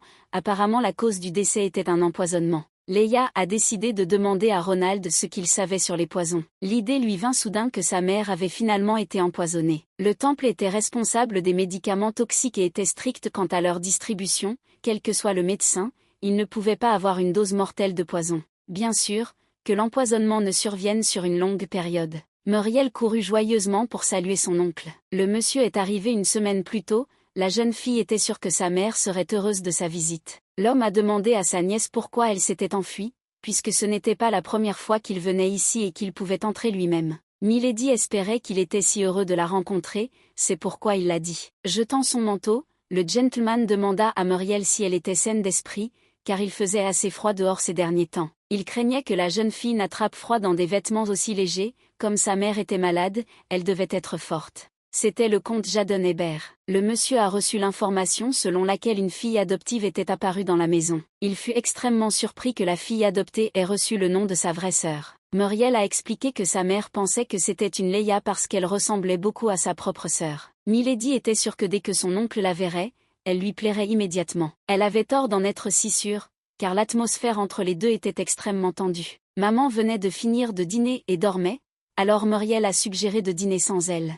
Sans répondre, le comte but une gorgée de vin. Léa a immédiatement compris que son oncle ne l'aimait pas du tout. Lors de leur première rencontre, il s'est comporté de manière très moche. La fille n'aimait pas non plus cet homme, et de plus, il traitait sa nièce comme une servante. Léa a décidé qu'elle prendrait un bon repas et irait dans sa chambre pour ne pas créer de problèmes inutiles. Regardant la jeune fille avec un regard sévère, le comte lui demanda quel était son nom, ne la laissant même pas dire qu'elle était Léa Modeste. Il semblait mécontent qu'elle utilise le nom de sa nièce disparue, alors il a exigé qu'elle lui donne son vrai nom. Pour éviter d'empirer la situation, la jeune fille a dit que son vrai nom était Kaylee, et qu'elle-même n'avait pas l'habitude de prononcer ce nom. Le comte se figea, il était surpris que quelqu'un puisse appeler une personne par un tel nom, car cela convenait mieux à un animal. Jaden Hébert a accusé sa nièce de continuer à agir sans plan. Il croyait que Muriel n'était même pas capable de gérer un ménage, et maintenant elle avait invité un étranger comme membre de la famille. Le comte commença à accuser sa nièce d'avoir permis cette fois-ci à des troupes privées d'entrer sur les terres de Myrina, bien que cela ne puisse pas être autorisé, car il s'agissait d'une zone frontalière. La jeune fille commença à se justifier en disant que cette fois, une bataille se déroulait à proximité et qu'elle n'avait pas d'autre choix que d'agir de cette façon. Elle a posé une condition, augmentant légèrement le taux d'imposition, décidant de remplacer les taxes qu'elle recevait sur le coton par celles sur le blé. Le plus gros problème était qu'une fois la permission accordée aux troupes privées, leur taille ne pouvait pas être réduite, mais si les approvisionnements alimentaires étaient limités, il serait difficile pour Myrina de maintenir un grand nombre de troupes. Si la décision d'augmenter les effectifs des troupes privées a été prise par inquiétude, alors à l'avenir, lorsque la situation se stabilisera, ces effectifs seront réduits sans intervention extérieure. Le comte se figea de surprise, il lui semblait simplement que le père de Muriel était revenu, puisque toutes ses décisions étaient très similaires aux siennes. Le monsieur a été extrêmement surpris de la façon dont elle a pensé à tout cela, qu'elle a changé de mentor, mais à cause du changement de mentor, cela n'a pas pu se produire. Souriante, la fille a dit que ce n'était pas à cause du mentor, c'était juste que Leia l'avait aidée de plusieurs manières et que c'était juste son conseil, elle était incroyable dans ce genre de choses. Le comte ne pouvait pas croire que sa nièce parlait maintenant de la fille qu'elle avait amenée dans la maison. Il pensait que cela n'était pas surprenant, puisque le duc avait aussi beaucoup à voir avec le droit des successions à cet âge. Cela a été possible parce que le père de Muriel était un génie exceptionnel. Milady a exhorté son oncle à bien traiter Leia, car elle et sa mère la considéraient comme un membre de leur famille. Le visage du comte changea et il répondit d'une voix à peine audible que lui, comme tout le monde, croyait que la vraie Leia reviendrait un jour. À la surprise générale, la duchesse entra dans la salle à manger et remarqua que ses filles dînaient avec Jaden. Se tournant vers Léa, la mère lui demanda si sa fille s'était bien passée à l'orphelinat, car elle s'inquiétait pour elle. La jeune fille a demandé à la dame comment elle allait, la femme a répondu qu'elle passait son temps paisiblement dans le manoir, si ce n'était pas à cause de ses problèmes de santé, elle serait allée avec elle au refuge. Le comte était assis et regardait avec stupeur Leia s'intégrer si parfaitement dans la famille et les trois devenir amis. Finalement, ils furent laissés seuls tandis que Muriel allait dire au revoir à sa mère. Le souffle de la jeune fille se bloqua dans sa gorge, car le comte ne disait rien, mais ne touchait pas non plus à la nourriture. Finalement, il parla le premier, s'excusant auprès de la jeune fille pour l'attitude qu'il avait osé adopter à son égard. Il lui a demandé pardon pour ne pas avoir agi comme un adulte et pour la façon dont il avait agi qui pouvait la blesser. Jaden pouvait voir que l'enfant devant lui était assez intelligent, alors il voulait être honnête avec elle. La famille Modeste traversait actuellement une grave crise, le duc avait disparu, Muriel, n'ayant pas hérité de sa place, continuait à gérer les affaires de la famille. Malgré le fait que la jeune femme n'avait aucune expérience, elle ne pouvait pas tout faire parfaitement, les regards de l'extérieur n'étaient pas si miséricordieux, il y avait une meute de loups qui erraient, attendant une chance. Le comte ne voulait pas que cela arrive, mais il y avait un risque que quelque chose arrive à sa nièce. Les devoirs confiés à la fille du duché de Modeste allaient, le cas échéant, passer à Leia, et le fait qu'elle, qui n'avait aucun lien avec cette famille, serait en danger inquiétait Jaden. D'autres diraient qu'elle avait eu de la chance de devenir la fille adoptive des Modeste, mais il voulait la prévenir que ce n'était pas du tout le cas. Leia pensait que cet homme était trop dur, mais il s'est avéré qu'il s'inquiétait également pour elle, ce qui n'était pas lié à Muriel. La jeune fille comprit que le comte, bien qu'un peu froid, était néanmoins un homme bon qui pensait vraiment aux enfants. Elle l'a remercié pour son inquiétude, en disant qu'elle comprenait ce qui l'inquiétait le plus. Cependant, Leia, si possible, voulait rester à Modeste, la place de la fille du duché n'était pas si importante pour elle. Elle aimait vraiment être avec sa sœur Muriel et sa mère. Elle comprenait qu'un jour elle devrait partir, mais pour l'instant, la jeune fille voulait aider sa sœur à restaurer Modeste et voir comment la dame se rétablissait. Ils étaient vraiment une famille précieuse pour elle. Maintenant que Leia avait tout dit honnêtement, elle se sentait un peu gênée. Le comte Jaden remarqua que l'état de sa sœur s'était beaucoup amélioré par rapport aux dernières années, et tout cela grâce au fait que cette fille était à ses côtés. Leia ne comprenait pas comment elle avait pu se tromper à ce point sur ce gentleman, elle se promit qu'elle ne laisserait pas cet homme mourir aussitôt que dans le roman original. La jeune fille devait découvrir qui voulait empoisonner le comte, elle ne connaissait pas la situation à Hébert, donc ce n'était pas facile de trouver le coupable. Pour commencer, Leia a décidé de vérifier l'état de santé du monsieur. En demandant la permission d'entrer dans sa chambre, la jeune fille a dit qu'il n'avait presque rien mangé au dîner récemment, alors elle lui a apporté des sandwichs. Jaden était surpris que la dame lui propose des sandwichs à une heure aussi tardive, mais il n'avait pas le choix puisqu'elle avait déjà mis la table et dit qu'elle les avait préparés elle-même. L'homme a suggéré que Leia était dérangée par ce qu'il avait dit plus tôt, la bouleversant avec ses discours dénués de sens, mais la fille a dit que ce n'était pas du tout le cas, elle lui avait simplement apporté de la nourriture parce qu'elle pensait qu'il avait faim. Cependant, le comte a dit qu'il n'y avait pas lieu de s'inquiéter autant de ces mots, ce n'était pas quelque chose qui pouvait arriver de sitôt. Leia a décidé de demander directement si Jaden allait bien, soudain il lui en voulait et voulait le tuer. En riant, il a répondu que personne ne lui en voulait et que sa mort ne profiterait à personne. Si quelque chose devait lui arriver, le comte demanderait à la jeune fille de prendre soin de sa filleule. Sa filleule était une enfant nommée Sally Linizi, et le médecin a dit qu'elle serait malade pour le reste de sa vie. Leia n'en croyait pas ses oreilles, c'était le nom du méchant principal de l'original. Sally était une méchante qui tourmentait Muriel par jalousie parce que le prince héritier était tombé amoureux d'elle. Elle prétendait être une bonne personne, mais derrière son dos, elle commettait de mauvaises actions, ce qui a presque provoqué une rupture entre le prince héritier et Muriel. Leia ne se souvenait pas que l'original mentionnait sa maladie, mais il semblait qu'elle avait encore besoin d'un traitement. Le médecin a déclaré que la filleule du comte était en phase terminale et qu'il craignait qu'elle doive vivre toute sa vie avec un corps faible. Dans l'original, c'était l'inverse, Muriel était faible et Sally dépensait beaucoup d'argent et harcelait Milady de diverses manières. Si vous y réfléchissez, Sally, bien qu'issue d'une famille modeste, disposait d'énormes ressources financières. Leia a réalisé d'où elle tirait ses ressources et était heureuse de pouvoir faire d'une pierre deux coups. Dernièrement, peu importe ce qu'il mangeait, Jaden se sentait ballonné, même si aujourd'hui il a mangé beaucoup de sandwichs. Il était inquiet, mais il semblait que Kylie était une bonne enfant, si Leia était en vie, elle devait être comme elle. Le comte fut informé de l'arrivée du professeur Brown et demanda la permission d'entrer pour un court instant. L'homme est venu sur ordre de Dame Leia. Le professeur a signalé qu'il y avait eu un problème avec les sandwichs récents et que la fille s'était plainte de douleurs à l'estomac. Le comte s'est immédiatement levé et a commencé à lui demander comment elle allait. Monsieur Brown a rassuré Jaden en disant que Madame Muriel s'occupait d'elle maintenant, mais comme la fille était inquiète, elle a envoyé le professeur s'assurer que le comte allait bien. L'homme était extrêmement agité, il commença à assurer que tout allait bien pour lui, juste un peu ballonné, car il avait beaucoup mangé, et sa priorité était de soigner l'enfant. Madame Léa était plus inquiète parce qu'elle avait préparé la nourriture elle-même, alors elle a demandé au professeur Brown de procéder à un examen médical. Jaden était sûr qu'il avait juste un ballonnement, mais s'il tardait, la fille s'inquiéterait encore plus pour lui, alors il accepta l'examen. Après l'avoir examiné, le professeur était extrêmement inquiet et a dit que des diagnostics supplémentaires seraient effectués, mais que le comte ne devait pas être effrayé, mais seulement écouter le monsieur. Il semble que Jaden ait été exposé au poison pendant longtemps. Muriel ne comprenait pas comment les gens pouvaient être aussi méchants, même le médecin qui la soignait mentait et inventait la maladie. On a découvert que Sally Linizi n'était pas malade, mais au contraire, en pleine santé. Muriel apprit que Linizi était devenue proche de son oncle et lui avait demandé un prêt. Puisque Sally était comme sa sœur cadette, le comte la traitait comme une deuxième nièce. Pendant ce temps, il lui glissait secrètement du poison. Les sandwichs de Léa se sont avérés être des sauveurs de vie, ma sœur lui en a été très reconnaissante, sinon pour cela, il est effrayant d'imaginer ce qui aurait pu arriver à son oncle.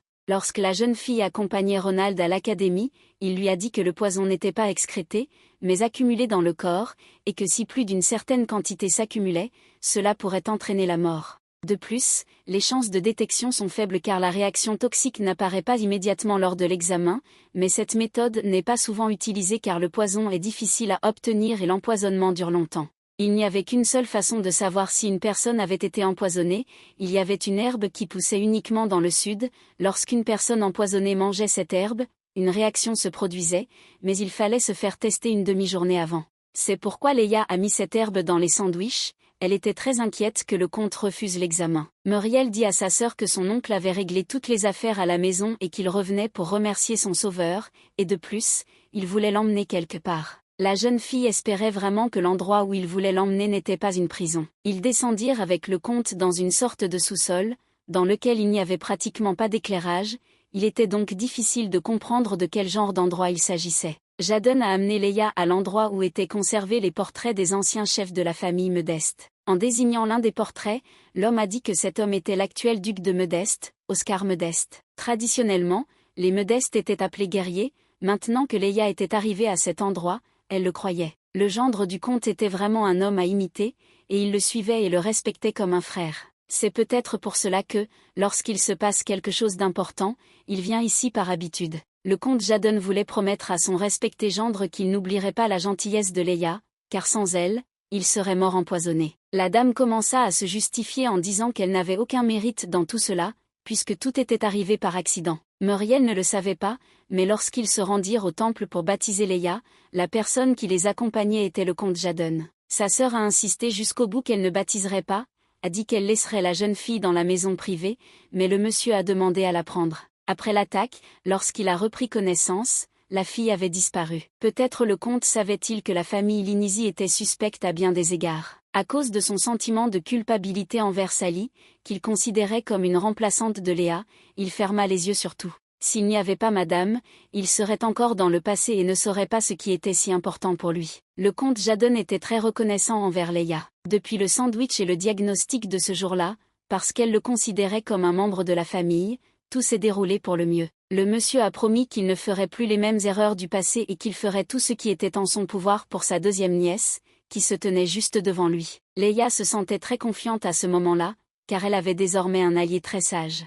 La conversation terminée, le comte proposa à sa nièce de monter à l'étage, il faisait un peu froid au sous-sol. Léa s'arrêta un instant, remarquant qu'il y avait de nombreuses peintures d'animaux dans le couloir. Il s'est avéré qu'il existe une légende selon laquelle les ancêtres des Medest étaient des hommes bêtes. Comme Jadon n'était pas Medest, il ne connaissait pas les détails, mais il conseilla à sa nièce de demander à Muriel à ce sujet. Quelque chose d'irréparable s'est produit sur la ligne de front, la voie d'évasion a été bloquée par l'ennemi, il semblait que c'était la fin. Un rayon bleu apparut dans le ciel, ce n'était autre que le puissant magicien de Justine. Il pensait qu'il allait mourir, alors il a décidé d'essayer, Dieu merci, ça a marché. Le pouvoir magique a été déformé, il ne pouvait donc plus être utilisé, car il était dangereux. Le duc était en sécurité, il ordonna de repousser la ligne de front et de réorganiser les unités, car des animaux sauvages pouvaient descendre des montagnes. L'un des chevaliers ne comprenait pas pourquoi il ne pouvait pas simplement laisser les animaux en vie, puisqu'il n'était coupable de rien.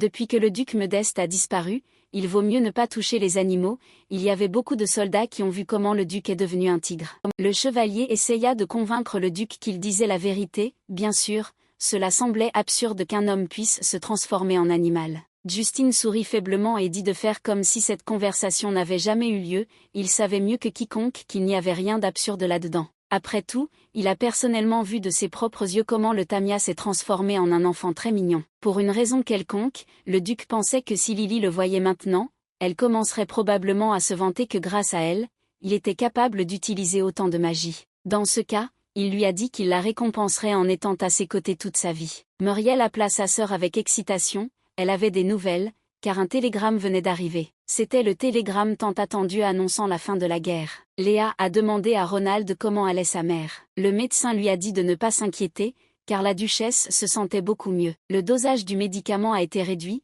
mais l'effet n'était pas mauvais, la dame a remercié Ronald, grâce à lui son corps est devenu si léger. Il promit qu'à l'avenir, en tant que médecin traitant, il ferait tout ce qui était en son pouvoir et que la dame devait lui faire confiance. Cela fait 5 ans que Léa a rencontré Ronald, dont le talent médical s'épanouit à l'académie, fut reconnu comme un brillant médecin, récompensé par la famille impériale et par le titre de vicomte. On lui demanda d'accepter un poste scientifique ou professoral à l'académie, mais il choisit Medest. Ronald a catégoriquement refusé toutes les demandes et est devenu, depuis le mois dernier, le nouveau médecin de Medest, grâce à quoi le professeur Brown a pris sa retraite tant souhaitée. Léa a remarqué que l'état de sa mère s'était considérablement amélioré récemment. La jeune fille a remercié Ronald d'être venu les rejoindre à Medest, elle comptait sur lui à l'avenir. Le monsieur a demandé à la dame de ne pas dire cela, car il n'a pu devenir médecin que grâce à elle. Au contraire, il était reconnaissant envers la famille Medest de lui avoir permis de lui rendre l'appareil. Ronald est devenu médecin très jeune et sa mère s'est rétablie plus rapidement.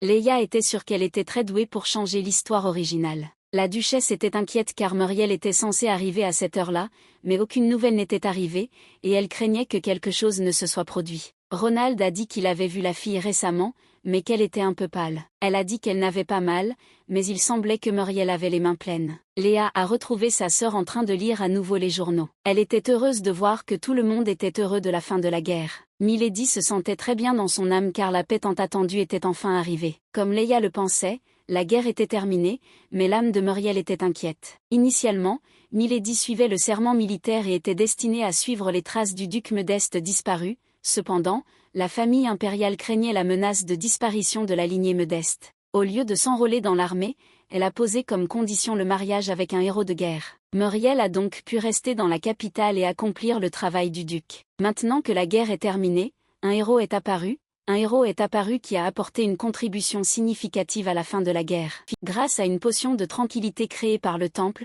le grand mage, Justin Irad, a été réveillé. Si Muriel n'avait pas une autre personne dans son cœur, il n'y aurait pas de problème. Milady était déjà amoureuse du prince héritier. Léa a demandé à sa sœur si son état récent était dû à ses fiançailles imminentes avec un héros de guerre ou s'il y avait autre chose. Baissant les yeux, Muriel dit que sa sœur avait raison. Elle savait depuis longtemps que ce mariage était son devoir, elle s'efforçait de ne pas avoir de sentiments pour son Altesse. À la fin, la jeune fille avait le sentiment qu'elle était simplement un problème pour tout le monde. En tant que fille d'un duc qui avait reporté son enrôlement, elle ne pouvait même pas vraiment se réjouir de la fin de la guerre, ce qui rendait Muriel pathétique. Milady s'excusa auprès de sa sœur d'avoir dit de telles choses alors qu'elle aurait dû être heureuse que la guerre soit finie. Dans la mémoire de Léa, Justin était loin de devenir un méchant. Le fait demeure que Muriel doit épouser quelqu'un qu'elle n'aime pas. Un mariage qui enterrerait l'homme qu'elle aimait, Muriel, Justin et le prince héritier étaient voués à souffrir. Ce qui était le plus important pour Léa était qu'elle voulait garder sa sœur heureuse. Elle est devenue humaine et a pu passer des moments aussi heureux uniquement grâce à sa sœur. Déjà, la propriété des Medestov qu'elle avait protégée dépassait son droit d'héritage, alors elle a décidé de tenter une fois de plus sa chance pour cette famille. Léa a demandé à sa sœur si la promesse faite avec la famille impériale était que le héros de guerre et la fille Medestov se marieraient, et si c'était vrai. Dans ce cas, la dame a promis à sa sœur qu'elle ferait le travail pour elle. Tout le peuple était très heureux de la fin de la guerre et remerciait le héros de guerre. Ce héros était le célèbre magicien du duché d'Irad. Le duc avait non seulement un énorme pouvoir magique, mais il avait l'air très menaçant et très sévère, il était même impossible de le regarder dans les yeux. Les filles croyaient que le héros était très jeune et si beau qu'on pouvait être hypnotisé rien qu'en le regardant, et comme il était un héros de guerre, il deviendrait certainement le duc d'Irad. Le chevalier rappela au duc qu'il devait marcher dans la rue. L'armée entre dans la capitale. Tout le monde regardait Justin Irad avec admiration, les gens murmuraient entre eux qu'ils voyaient un homme aussi belle pour la première fois. Le garçon avec le tamia sur son épaule regarda le héros sans le quitter des yeux, le duc le remarqua, ou plutôt le tamia sur son épaule. D'un geste de la main, il envoya au garçon un gland pour son animal de compagnie. Justin était connu pour prendre soin des animaux, même sur le champ de bataille, en particulier des tamias et des glands. Personne ne comprenait comment un homme avec un visage aussi froid pouvait aimer les animaux. Cela rendait le héros de guerre encore plus incroyable. À partir de ce moment, Léa prit la décision d'empêcher le mariage de sa sœur avec le héros de guerre. Muriel croyait que c'était impossible, car si cela se produisait, l'empereur considérerait cela comme une violation de l'accord. Sa sœur comprenait ce qui la dérangeait, il était difficile pour elle, exemptée du service militaire, de changer en quelque sorte l'accord. La dame a donc suggéré de faire tout son possible pour que cela n'affecte pas le contrat. Pour commencer, les sœurs allaient envoyer une lettre à Monsieur Justin. Ils félicitaient le duc pour sa victoire, en tant que citoyen de l'Empire, le remerciaient d'avoir mis fin à la guerre. Muriel rappela alors au garçon le décret de Sa Majesté concernant les fiançailles du héros de guerre et de la fille du duché de Modeste, et à la fin elle expliqua qu'elle lui écrivait pour confirmation et lui demandait de répondre à cette lettre. La jeune fille était censée signer en tant que dame du duché de Modeste, Muriel Modeste, elle pensait que c'était en quelque sorte faux, comme s'il la séparerait de la dame du duché. C'était l'idée de Léa, mais il y avait désormais plus d'une dame dans le duché de Modeste. Si sa sœur avait bien compris, Léa allait signer le contrat pour elle. Muriel ne voulait pas permettre cela, elle pensait que c'était mal que sa sœur se sacrifie pour elle. Pour Léa, ce n'était pas un sacrifice, car grâce à Milady, elle pouvait profiter de tout le luxe qu'on pouvait avoir à Modeste. C'est grâce à ce duché qu'il existe aujourd'hui. Il demande donc que sa sœur puisse supporter seule cette dette. La gratitude de Muriel ne connaissait pas de limite, mais la fille avait peur que tout ne se passe pas comme prévu, elle craignait donc que sa sœur ait des problèmes. Léa serra tendrement sa sœur dans ses bras et la rassura en lui disant que tout irait bien. Cette fois encore, il y avait une partie en laquelle la dame croyait fermement. Dans l'original, Justine est tombé amoureux de Muriel au premier regard et était obsédé, mais maintenant tout a changé. Leia était là et s'occupait de lui, alors le garçon a très bien grandi. Même si un problème survenait, la fille pouvait lui rappeler qu'elle était sa bienfaitrice. Maintenant, lorsque Justine recevra la lettre, il devrait y répondre dans un délai d'une semaine. Leia espérait qu'après cela ils pourraient se rencontrer, elle voulait vraiment le voir plus tôt. Elle était incroyablement curieuse de savoir ce que ce type était devenu. Justine tenait le gland dans ses mains et pensait à Lily, où elle était maintenant et ce qu'elle faisait, il ne savait pas par où commencer pour la chercher. Le duc fut informé que, sur son ordre, les chevaliers avaient enfermé la duchesse et Théodore dans le sous-sol, et le seigneur avait également donné l'ordre de capturer tous les serviteurs en fuite. Justine a reçu une lettre provenant de Modeste. Après avoir lu la lettre,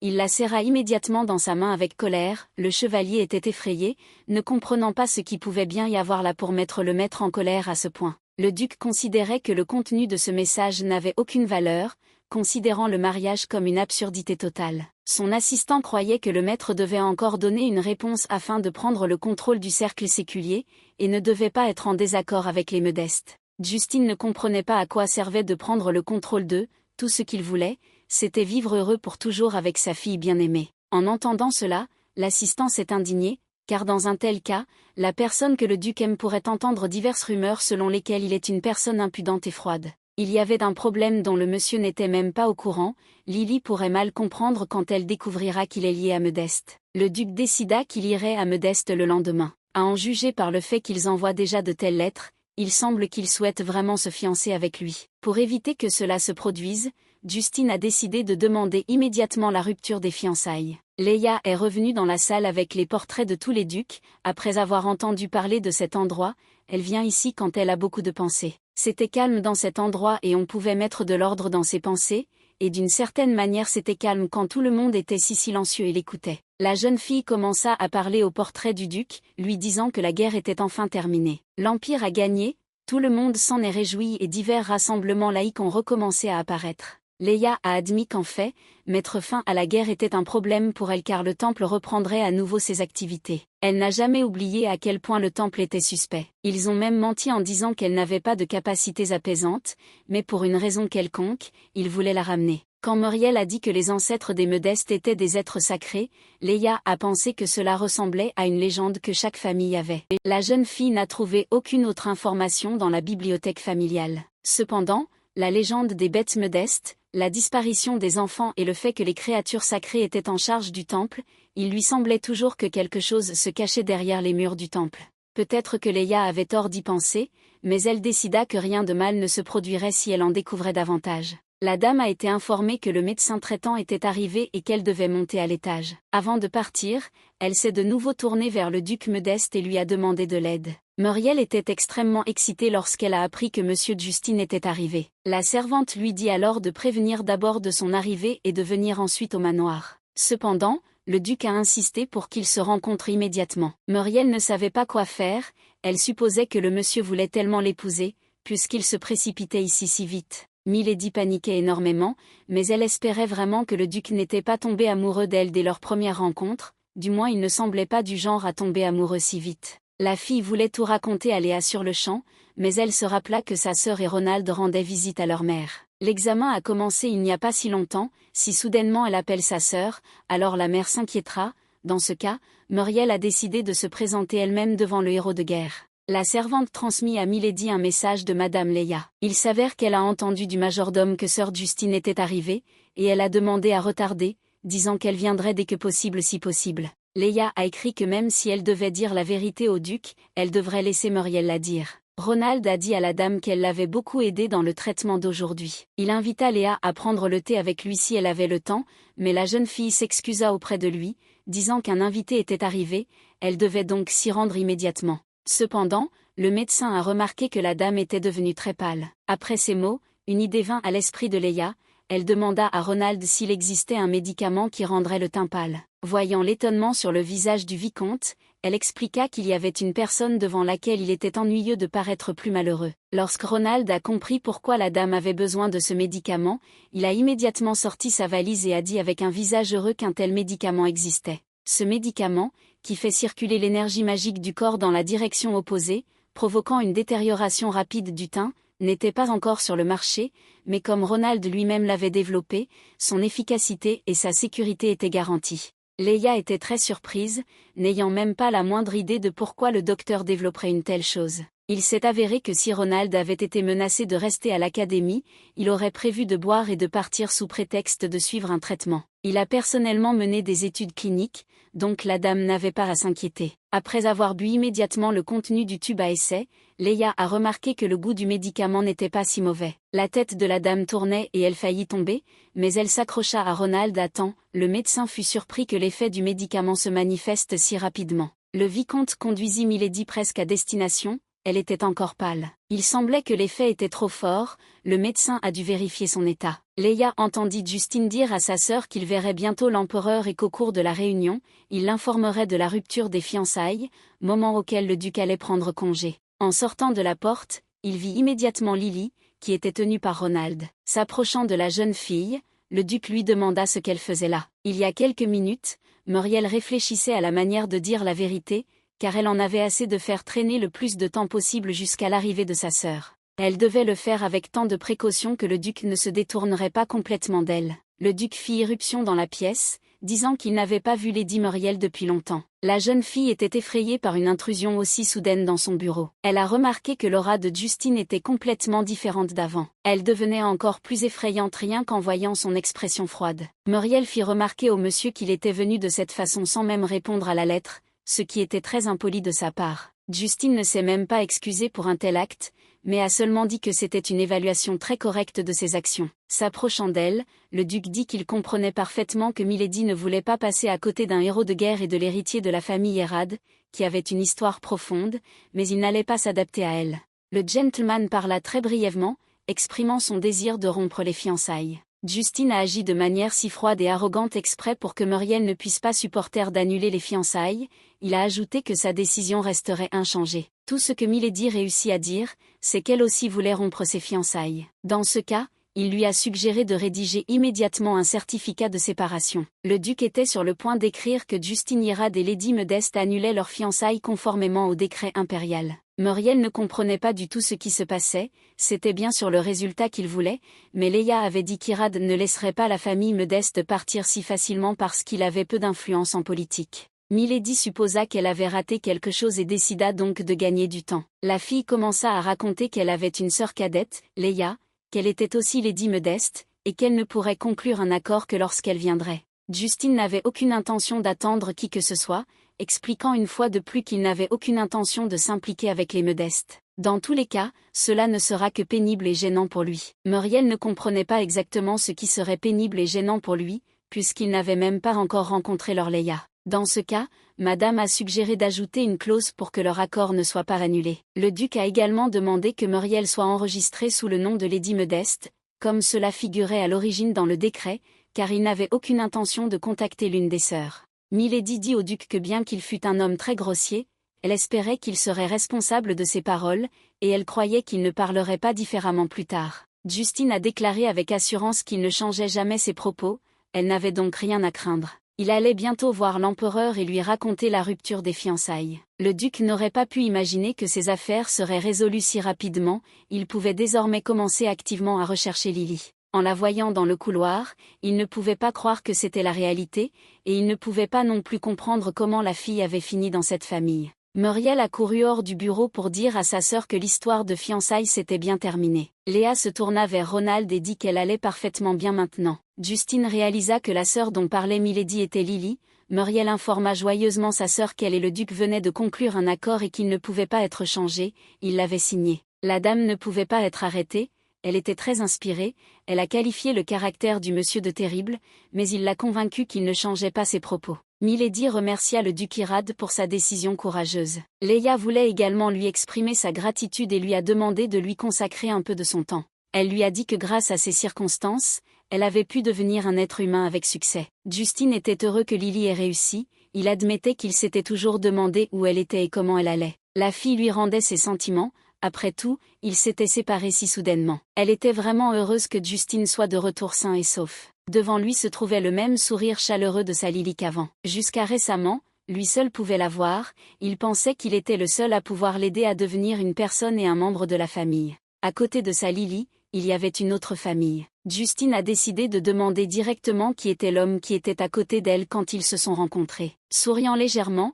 Leia dit que c'était Ronald, le médecin traitant et son ami. Elle a discrètement dit au duc qu'en fait tout le monde savait que la jeune fille avait vécu dans un orphelinat et avait été adoptée. Leia a donc demandé à Justine de garder son origine secrète, car elle était toujours dérangée par le temple qui la recherchait à l'époque. Le duc savait qu'elle n'avait pas à s'inquiéter, car il allait bientôt renverser le temple. Le visage de Léa pâlit à nouveau, elle ne comprenait pas ce qui se passait, puisque tout allait bien jusqu'à présent.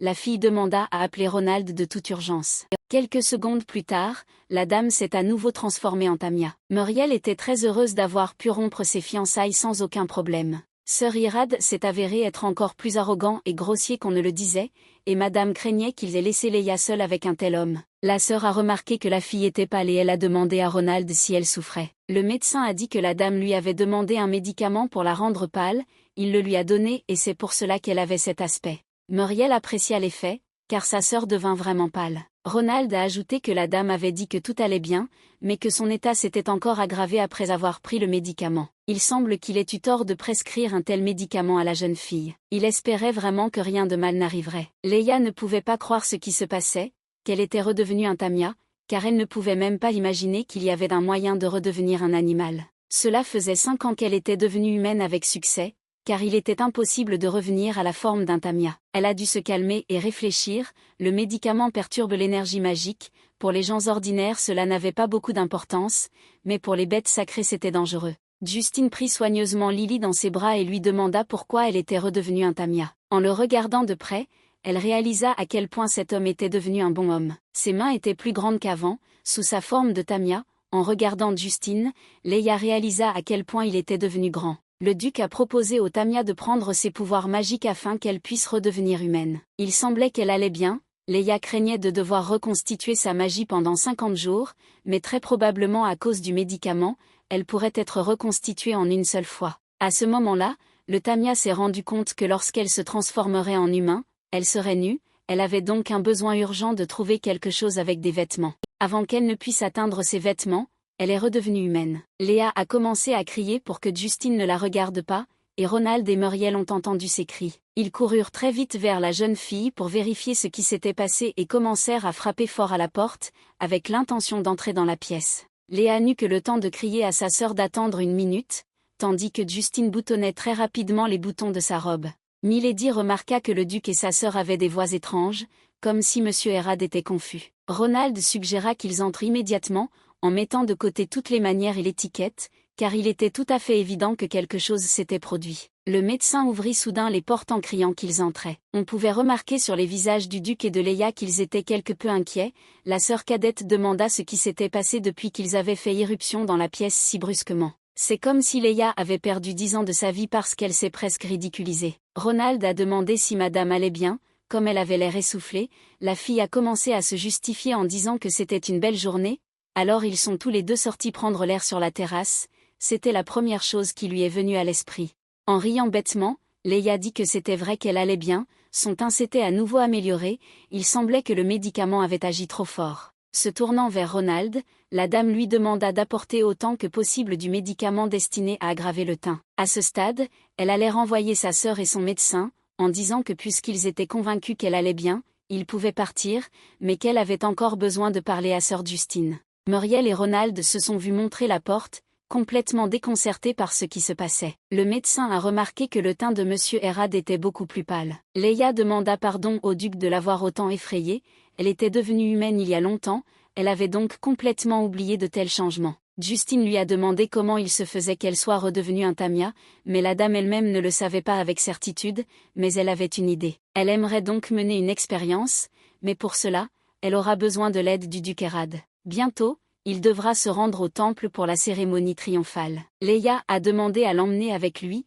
elle allait se cacher dans ses bras dans le corps d'un Tamia. La guerre s'est terminée plus vite que prévu. Immédiatement après le développement de la potion apaisante, un héros est apparu. Le grand prêtre ne savait pas que le fils aîné de Errad avait de tels pouvoirs magiques, il avait besoin de le découvrir à partir du moment où la duchesse a commencé à se méfier de lui. Chloé se souvenait de la créature sacrée qui avait été envoyée à Irad plus tôt, puisqu'elle était au même endroit que Justine Irad, il ne pouvait pas être exclu qu'elle soit devenue humaine.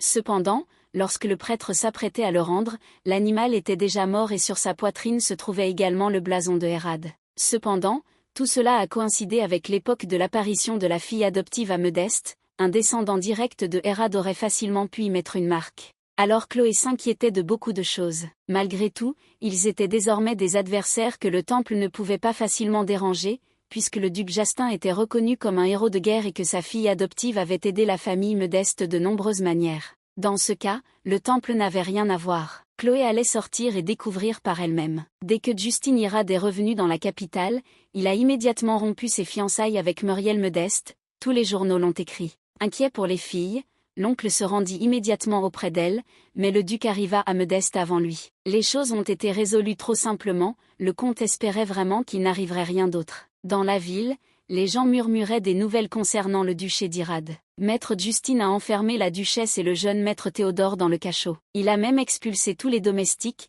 malgré le fait que la duchesse était sa belle-mère, le gars était trop cruel envers celle qu'il avait élevée. Le comte était content d'une chose, c'est que ce duc ait rompu les fiançailles sans problème, et il lui-même fit une demande insistante pour les rompre, de sorte que le gentilhomme était sûr qu'il ne les annulerait pas. Il y avait aussi des nouvelles dans les journaux selon lesquelles le duc Hérode lui-même changeait ses propos. Il demanda à nouveau au temple d'organiser la cérémonie de la victoire, ce qu'il refusa lui-même. La presse savait que le duc rendait visite au Medestov tous les jours et voyait Lady Leia, et un tel comportement était considéré comme inhabituel après la rupture des fiançailles. Cette nouvelle rendit le comte furieux, il ne comprenait pas comment ce duc osait rompre les fiançailles de lui-même et venir ensuite auprès de leur Leia. Le gentleman espérait vraiment que Justine n'allait pas revenir sur ses paroles concernant la rupture des fiançailles. Le duc se demandait s'il existait une magie qui pourrait remonter le temps afin qu'il n'ait pas le temps de conclure l'accord de rupture des fiançailles. Leia ne savait pas que Justine avait refusé la cérémonie, elle était vraiment désolée qu'à cause d'elle il ait accepté à nouveau et les rumeurs se sont répandues dans tout l'Empire. La fille se reprochait le fait que maintenant tout le monde penserait que le duc Hérode était une personne étrange qui créait des problèmes au temple, mais Justine s'en fichait complètement, même si tout le monde avait mal compris. Le gars était si gentil que Leia ne comprenait pas pourquoi il y avait toujours des rumeurs étranges à son sujet. Comme la cérémonie devait avoir lieu le mois prochain, la dame a eu le temps de tester le médicament que Ronald lui avait donné. Comme l'a dit Leia, la famille impériale a commencé à s'agiter. Dès qu'ils ont entendu que le temple organiserait une cérémonie, la famille impériale a décidé d'organiser un banquet de victoire, et ce banquet est prévu pour avoir lieu plus tôt. L'influence du temple dans l'Empire était considérable, et il était impossible pour le prince héritier de rester les bras croisés, il devait avoir décidé que la cérémonie solennelle d'un héros de guerre ne pouvait pas être laissée au seul temple. Justine a décidé de demander à Léa si elle avait déjà choisi un partenaire pour le banquet. La jeune fille y avait déjà pensé et envisageait plusieurs hommes dont elle était proche comme candidat. Le duc fit semblant de s'en moquer et de demander par curiosité, mais il était important pour lui de savoir de qui cette fille était si proche. Jusqu'à présent, le premier choix de Leia était le duc Hérode. Si cela se fait, il ne sera pas étrange que la sœur et le prince héritier soient là en tant que partenaires, et la position de Modeste sera également renforcée. De plus, si Leia assistait au banquet en tant que partenaire du héros de guerre, tout le monde la remarquerait et il serait difficile pour le temple de la gérer. Justine a dit à la fille que si cela la dérangeait, il pouvait effacer le temple de la surface de la terre d'un seul coup. La dame a paniqué, car cela n'aurait certainement pas dû être fait, elle allait vérifier quelque chose dans le temple, si le duc les effaçait complètement, alors il ne pourrait pas découvrir la vérité. Léa a remarqué qu'il y avait beaucoup de bruit dehors. La voix lui semblait très familière, c'était son oncle, qui voulait s'assurer que sa nièce allait bien. Faisant irruption dans le bureau, le comte commença à crier qu'il disait que ce foutu héros harcelait Léa. La seule chose que Jaden Hébert n'avait pas prise en compte était que ce héros fou était actuellement dans la pièce avec sa nièce. Léa n'aimait pas du tout que son oncle soit entré si soudainement dans sa chambre, le monsieur commença à se justifier en disant qu'il s'était énervé lorsqu'il avait entendu parler du duc qui rompait les fiançailles, mais qui continuait à venir. Comme ils se rencontraient pour la première fois, le duc décide d'interrompre le dialogue entre Léa et son oncle et de se présenter. Légèrement embarrassé, le comte tendit la main au gars et se présenta également, il était surpris que ce duc soit différent des rumeurs qui circulaient à son sujet. Jaden Hébert était sur le point de s'excuser, mais Justine l'a interrompu en disant que ce n'était pas grave, que l'article avait été écrit d'une manière qui pouvait donner une mauvaise impression de lui. Le gars avait besoin d'avoir l'air bien pour aborder à nouveau le sujet du mariage plus tard, alors il allait s'expliquer en personne. Le duc invita le comte à s'asseoir et à discuter. La première chose que Jaden-Hébert a demandé était si les deux se connaissaient avant. Léa a dit que lorsqu'ils étaient jeunes, elle a reçu beaucoup de soutien de la part de Justine. Puis le duc est parti à la guerre et on n'avait plus de nouvelles de lui, et maintenant il vient vers elle parce qu'ils sont heureux de se revoir. Même s'il était déjà tard, Jaden-Hébert a décidé de remercier le maître d'avoir aidé leur Léa. Le comte se sentit un peu soulagé de savoir que sa nièce et le duc se connaissaient déjà, mais il voulait quand même s'enquérir du contenu du journal. Les filles étaient ses nièces, qui lui étaient très chères, alors le monsieur voulait clarifier tout ce qui le dérangeait. Jaden-Hébert voulait savoir s'il était vrai que Justine avait annulé la cérémonie de triomphe et avait ensuite changé ses propos. Léa savait que tout cela était à cause d'elle, mais ici, elle ne pouvait pas dire qu'elle était un être sacré. Le duc répondit que c'était vrai, et pour récompenser les soldats de leur dur labeur, il le redemanda sans vergogne. Le comte pensa que si c'était la raison, alors il y avait un point. Ensuite, Jaden-Hébert a montré un article qui disait que le duc Irad avait jeté sa belle-mère et son demi-frère en prison. Justine a également confirmé que cela était également vrai. Selon les serviteurs expulsés, la duchesse a fourni un médecin à son beau-fils, et il a reçu un traitement adéquat.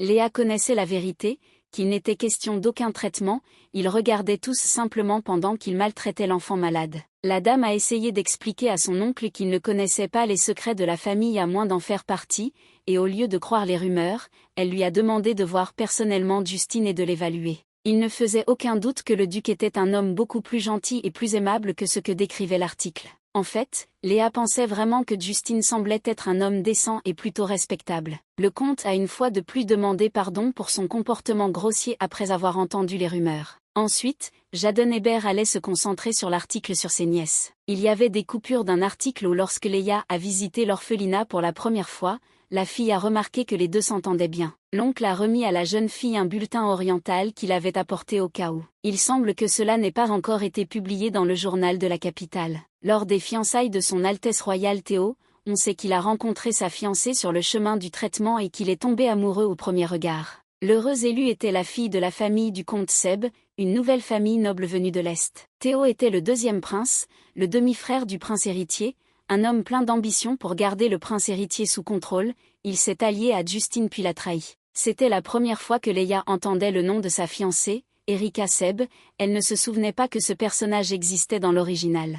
La jeune fille a confié à son oncle qu'elle était curieuse de savoir si c'était vrai, car c'était la première fois qu'elle entendait parler de la famille Seb. Le comte était également perplexe, car il n'avait jamais rien entendu parler de cette famille. Il n'y avait aucune nouvelle de ce genre dans les rapports quotidiens de la chambre d'information, cet engagement dans la famille impériale n'aurait pas pu être si discret. Léa comprit que si cette nouvelle était vraie et que les fiançailles étaient annoncées lors du banquet de la victoire, alors le héros principal du banquet serait le prince Théo, avec la personne qui est venue en tant que partenaire. La fille ne pouvait pas permettre que cela arrive, car dans ce cas, tout ne se passerait pas comme prévu. Se tournant vers Justine, Léa dit qu'elle savait que le banquet de la victoire pourrait être un facteur important dans sa position politique, mais elle voulait qu'il soit son partenaire. Erika Seb a salué le prince. Après avoir salué sa fiancée, Théo lui demanda si elle avait amené le tamia sacré dont il avait parlé. Léa a dit à Justine que s'il se présentait au banquet en tant que partenaire, les gens en parleraient certainement. Parce que le duc est un héros de guerre et la star du banquet,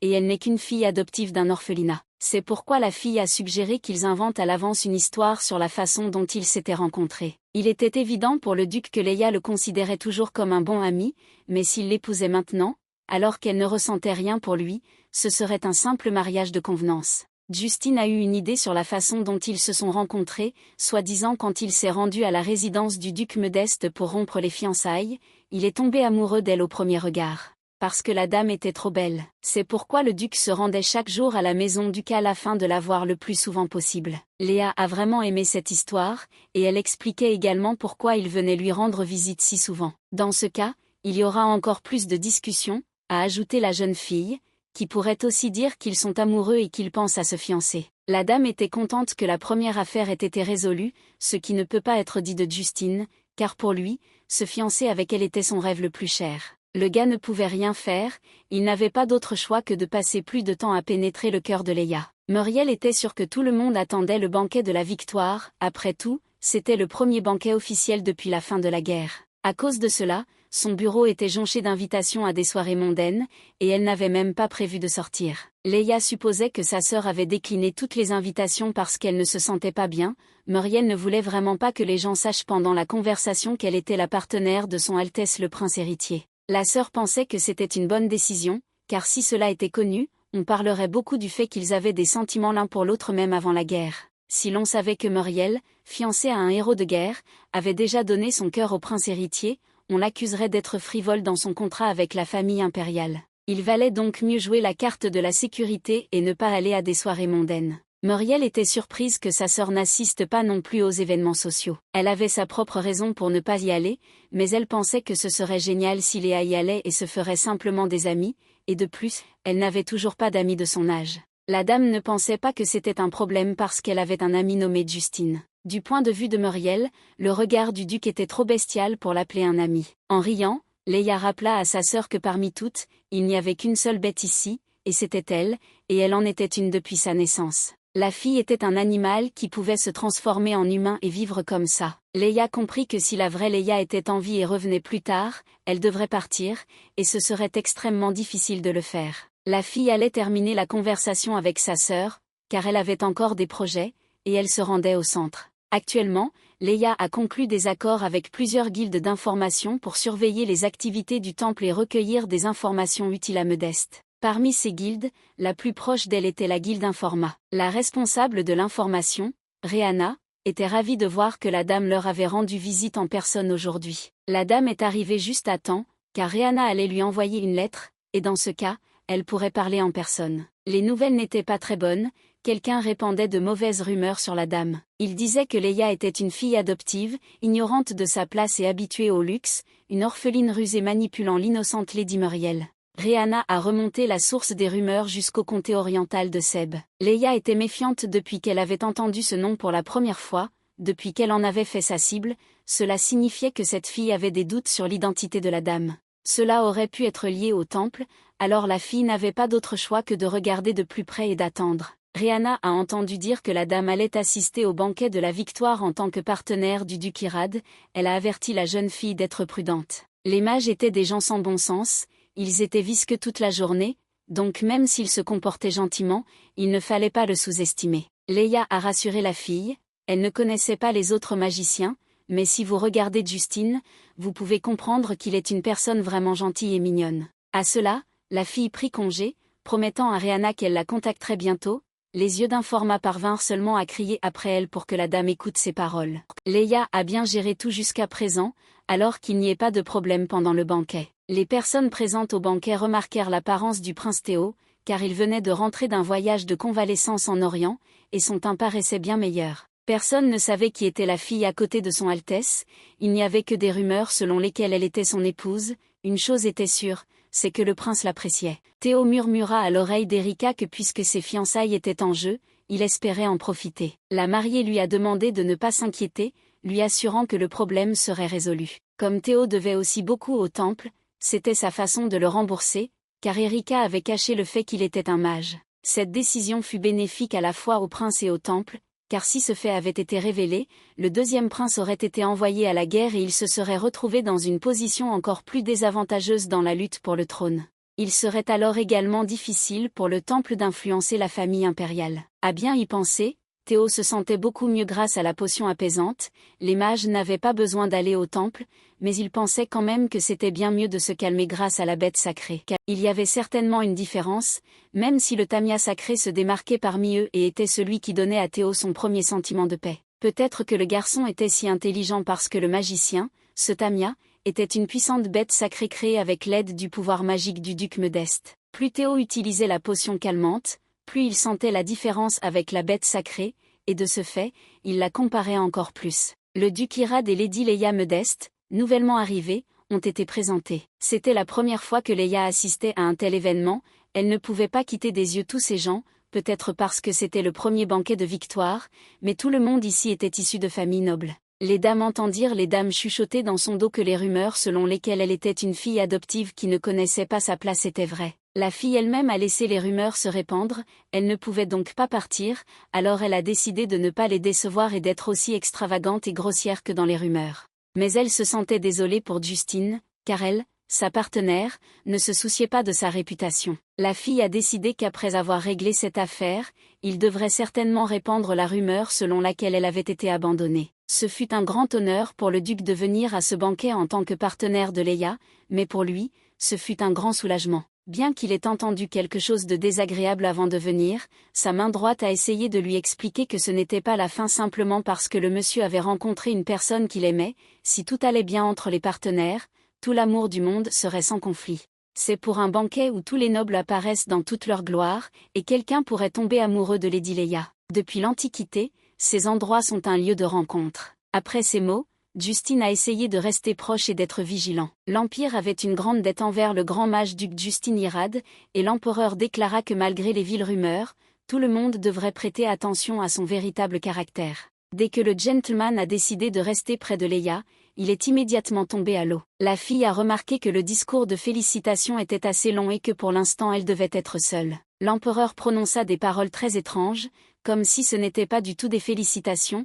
Il se rappela comment le duc avait retiré ses paroles, comment il avait jeté son propre frère en prison. Leia entendit à nouveau dans son dos comment on parlait sans vergogne d'elle, la traitant d'orpheline qui pensait être une vraie princesse. La dame réfléchissait à la manière de démarrer le plan, mais tout s'est avéré plus que parfait. Ces dames mal élevées deviendront son appât. S'approchant d'elle avec un sourire sur son visage, Leia leur demanda si elle avait l'impression qu'elle parlait d'elle. Les dames s'indignèrent, répondant qu'il était impoli d'écouter les conversations des autres. La fille rit, soulignant qu'ils bavardaient trop fort pour que l'on puisse les entendre. D'un ton tout à fait sérieux, elle dit que les dames ne savaient probablement pas encore que le duc Hérad était amoureux d'elle. Elle devint très curieuse, lorsqu'elle devint plus tard duchesse de Hérad, de savoir comment ces personnes mal élevées allaient corriger leur comportement. L'une d'elles commença à se plaindre bruyamment que Lady Leia se laissait effrayer par ces menaces irréalistes. Leur conflit fut interrompu par une fille qui s'approcha pour se présenter à tout le monde pour la première fois. C'était Erika Seb.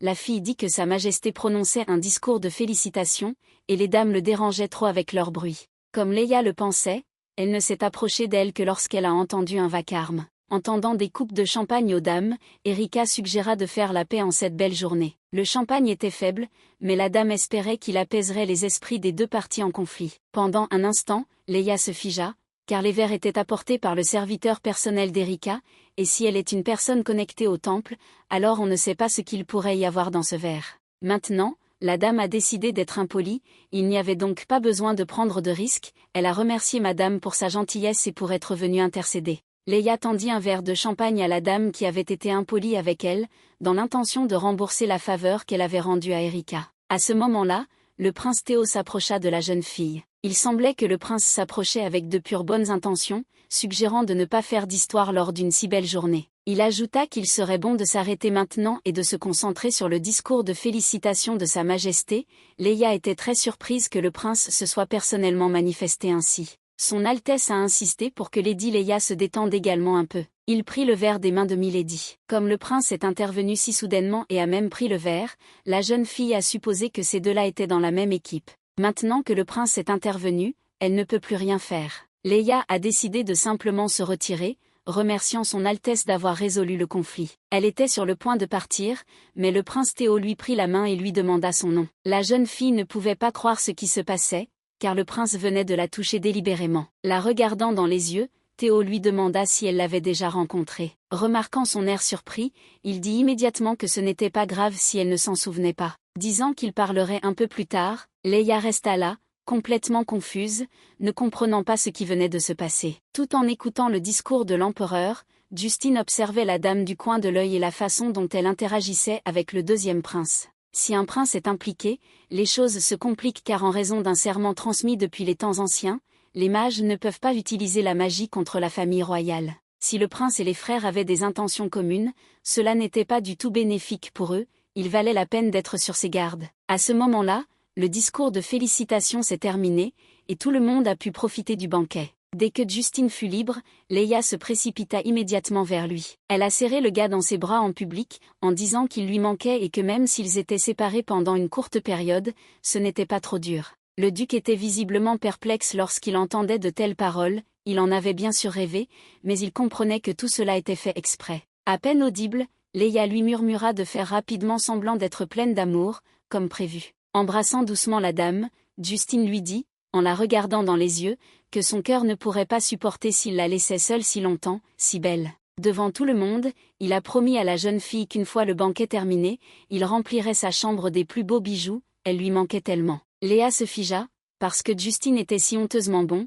comme s'il était absolument sincère en disant tout cela. Le duc a demandé à la jeune fille si elle et le prince Théo se connaissaient, elle ne le connaissait pas, croyant que c'était leur première rencontre. Même si c'était suspect qu'il soit venu avec Lady Sib. Le duc avait un mauvais pressentiment à ce sujet et demanda à Léa de veiller à éviter les situations où il pourrait être seul avec le prince. Justin a admis que lui et sa petite amie dansaient très bien ensemble. Il promit qu'il ferait encore plus d'efforts à l'avenir pour rester son partenaire, et le gentleman le dit de telle manière que Léa le considérait comme un génie du théâtre. La jeune fille entendit à nouveau ceux qui l'entouraient chuchoter à son sujet, comme si le duc Hérad était devenu complètement aveugle et n'avait même pas remarqué comment cet imposteur l'avait trompé. Les aristocrates étaient convaincus que dans la capitale on pouvait trouver des dames plus dignes que cette orpheline. En écoutant tout cela, Justin n'avait qu'une pensée, balayer tout ça ici, mais Léa essayait de le calmer, car ce n'était que des ragots. Théo s'approcha à nouveau avec Erika, s'excusant d'avoir dérangé le couple, il annonça que lui et sa compagne avaient décidé de se marier et annonçait leur fiançailles. Les aristocrates d'ici se sont jetés sur Erika avec des questions sur divers domaines de la vie de l'Empire, et elle a promis de répondre à toutes. Après la guerre, la société laïque rapportait beaucoup d'argent, si elle collectait de l'argent pour soutenir le temple et le deuxième prince, et qu'Erika gagnait du pouvoir dans la société, alors il ne lui serait pas difficile de ruiner la réputation de Léa. Si cela fonctionne, Modeste refusera l'adoption, même s'il l'emmène au temple et font des expériences, personne ne cherchera même la fille, alors il deviendra clair si elle est cette bête sacrée de Tamia. Lady Modeste a soudainement crié dans toute la salle, appelant son compagnon, qui a également exprimé le désir de se fiancer. En regardant ceux qui l'entouraient, qui étaient complètement déconcertés, la dame demanda s'ils ne pouvaient pas, eux aussi, être fiancés au duc Hérad.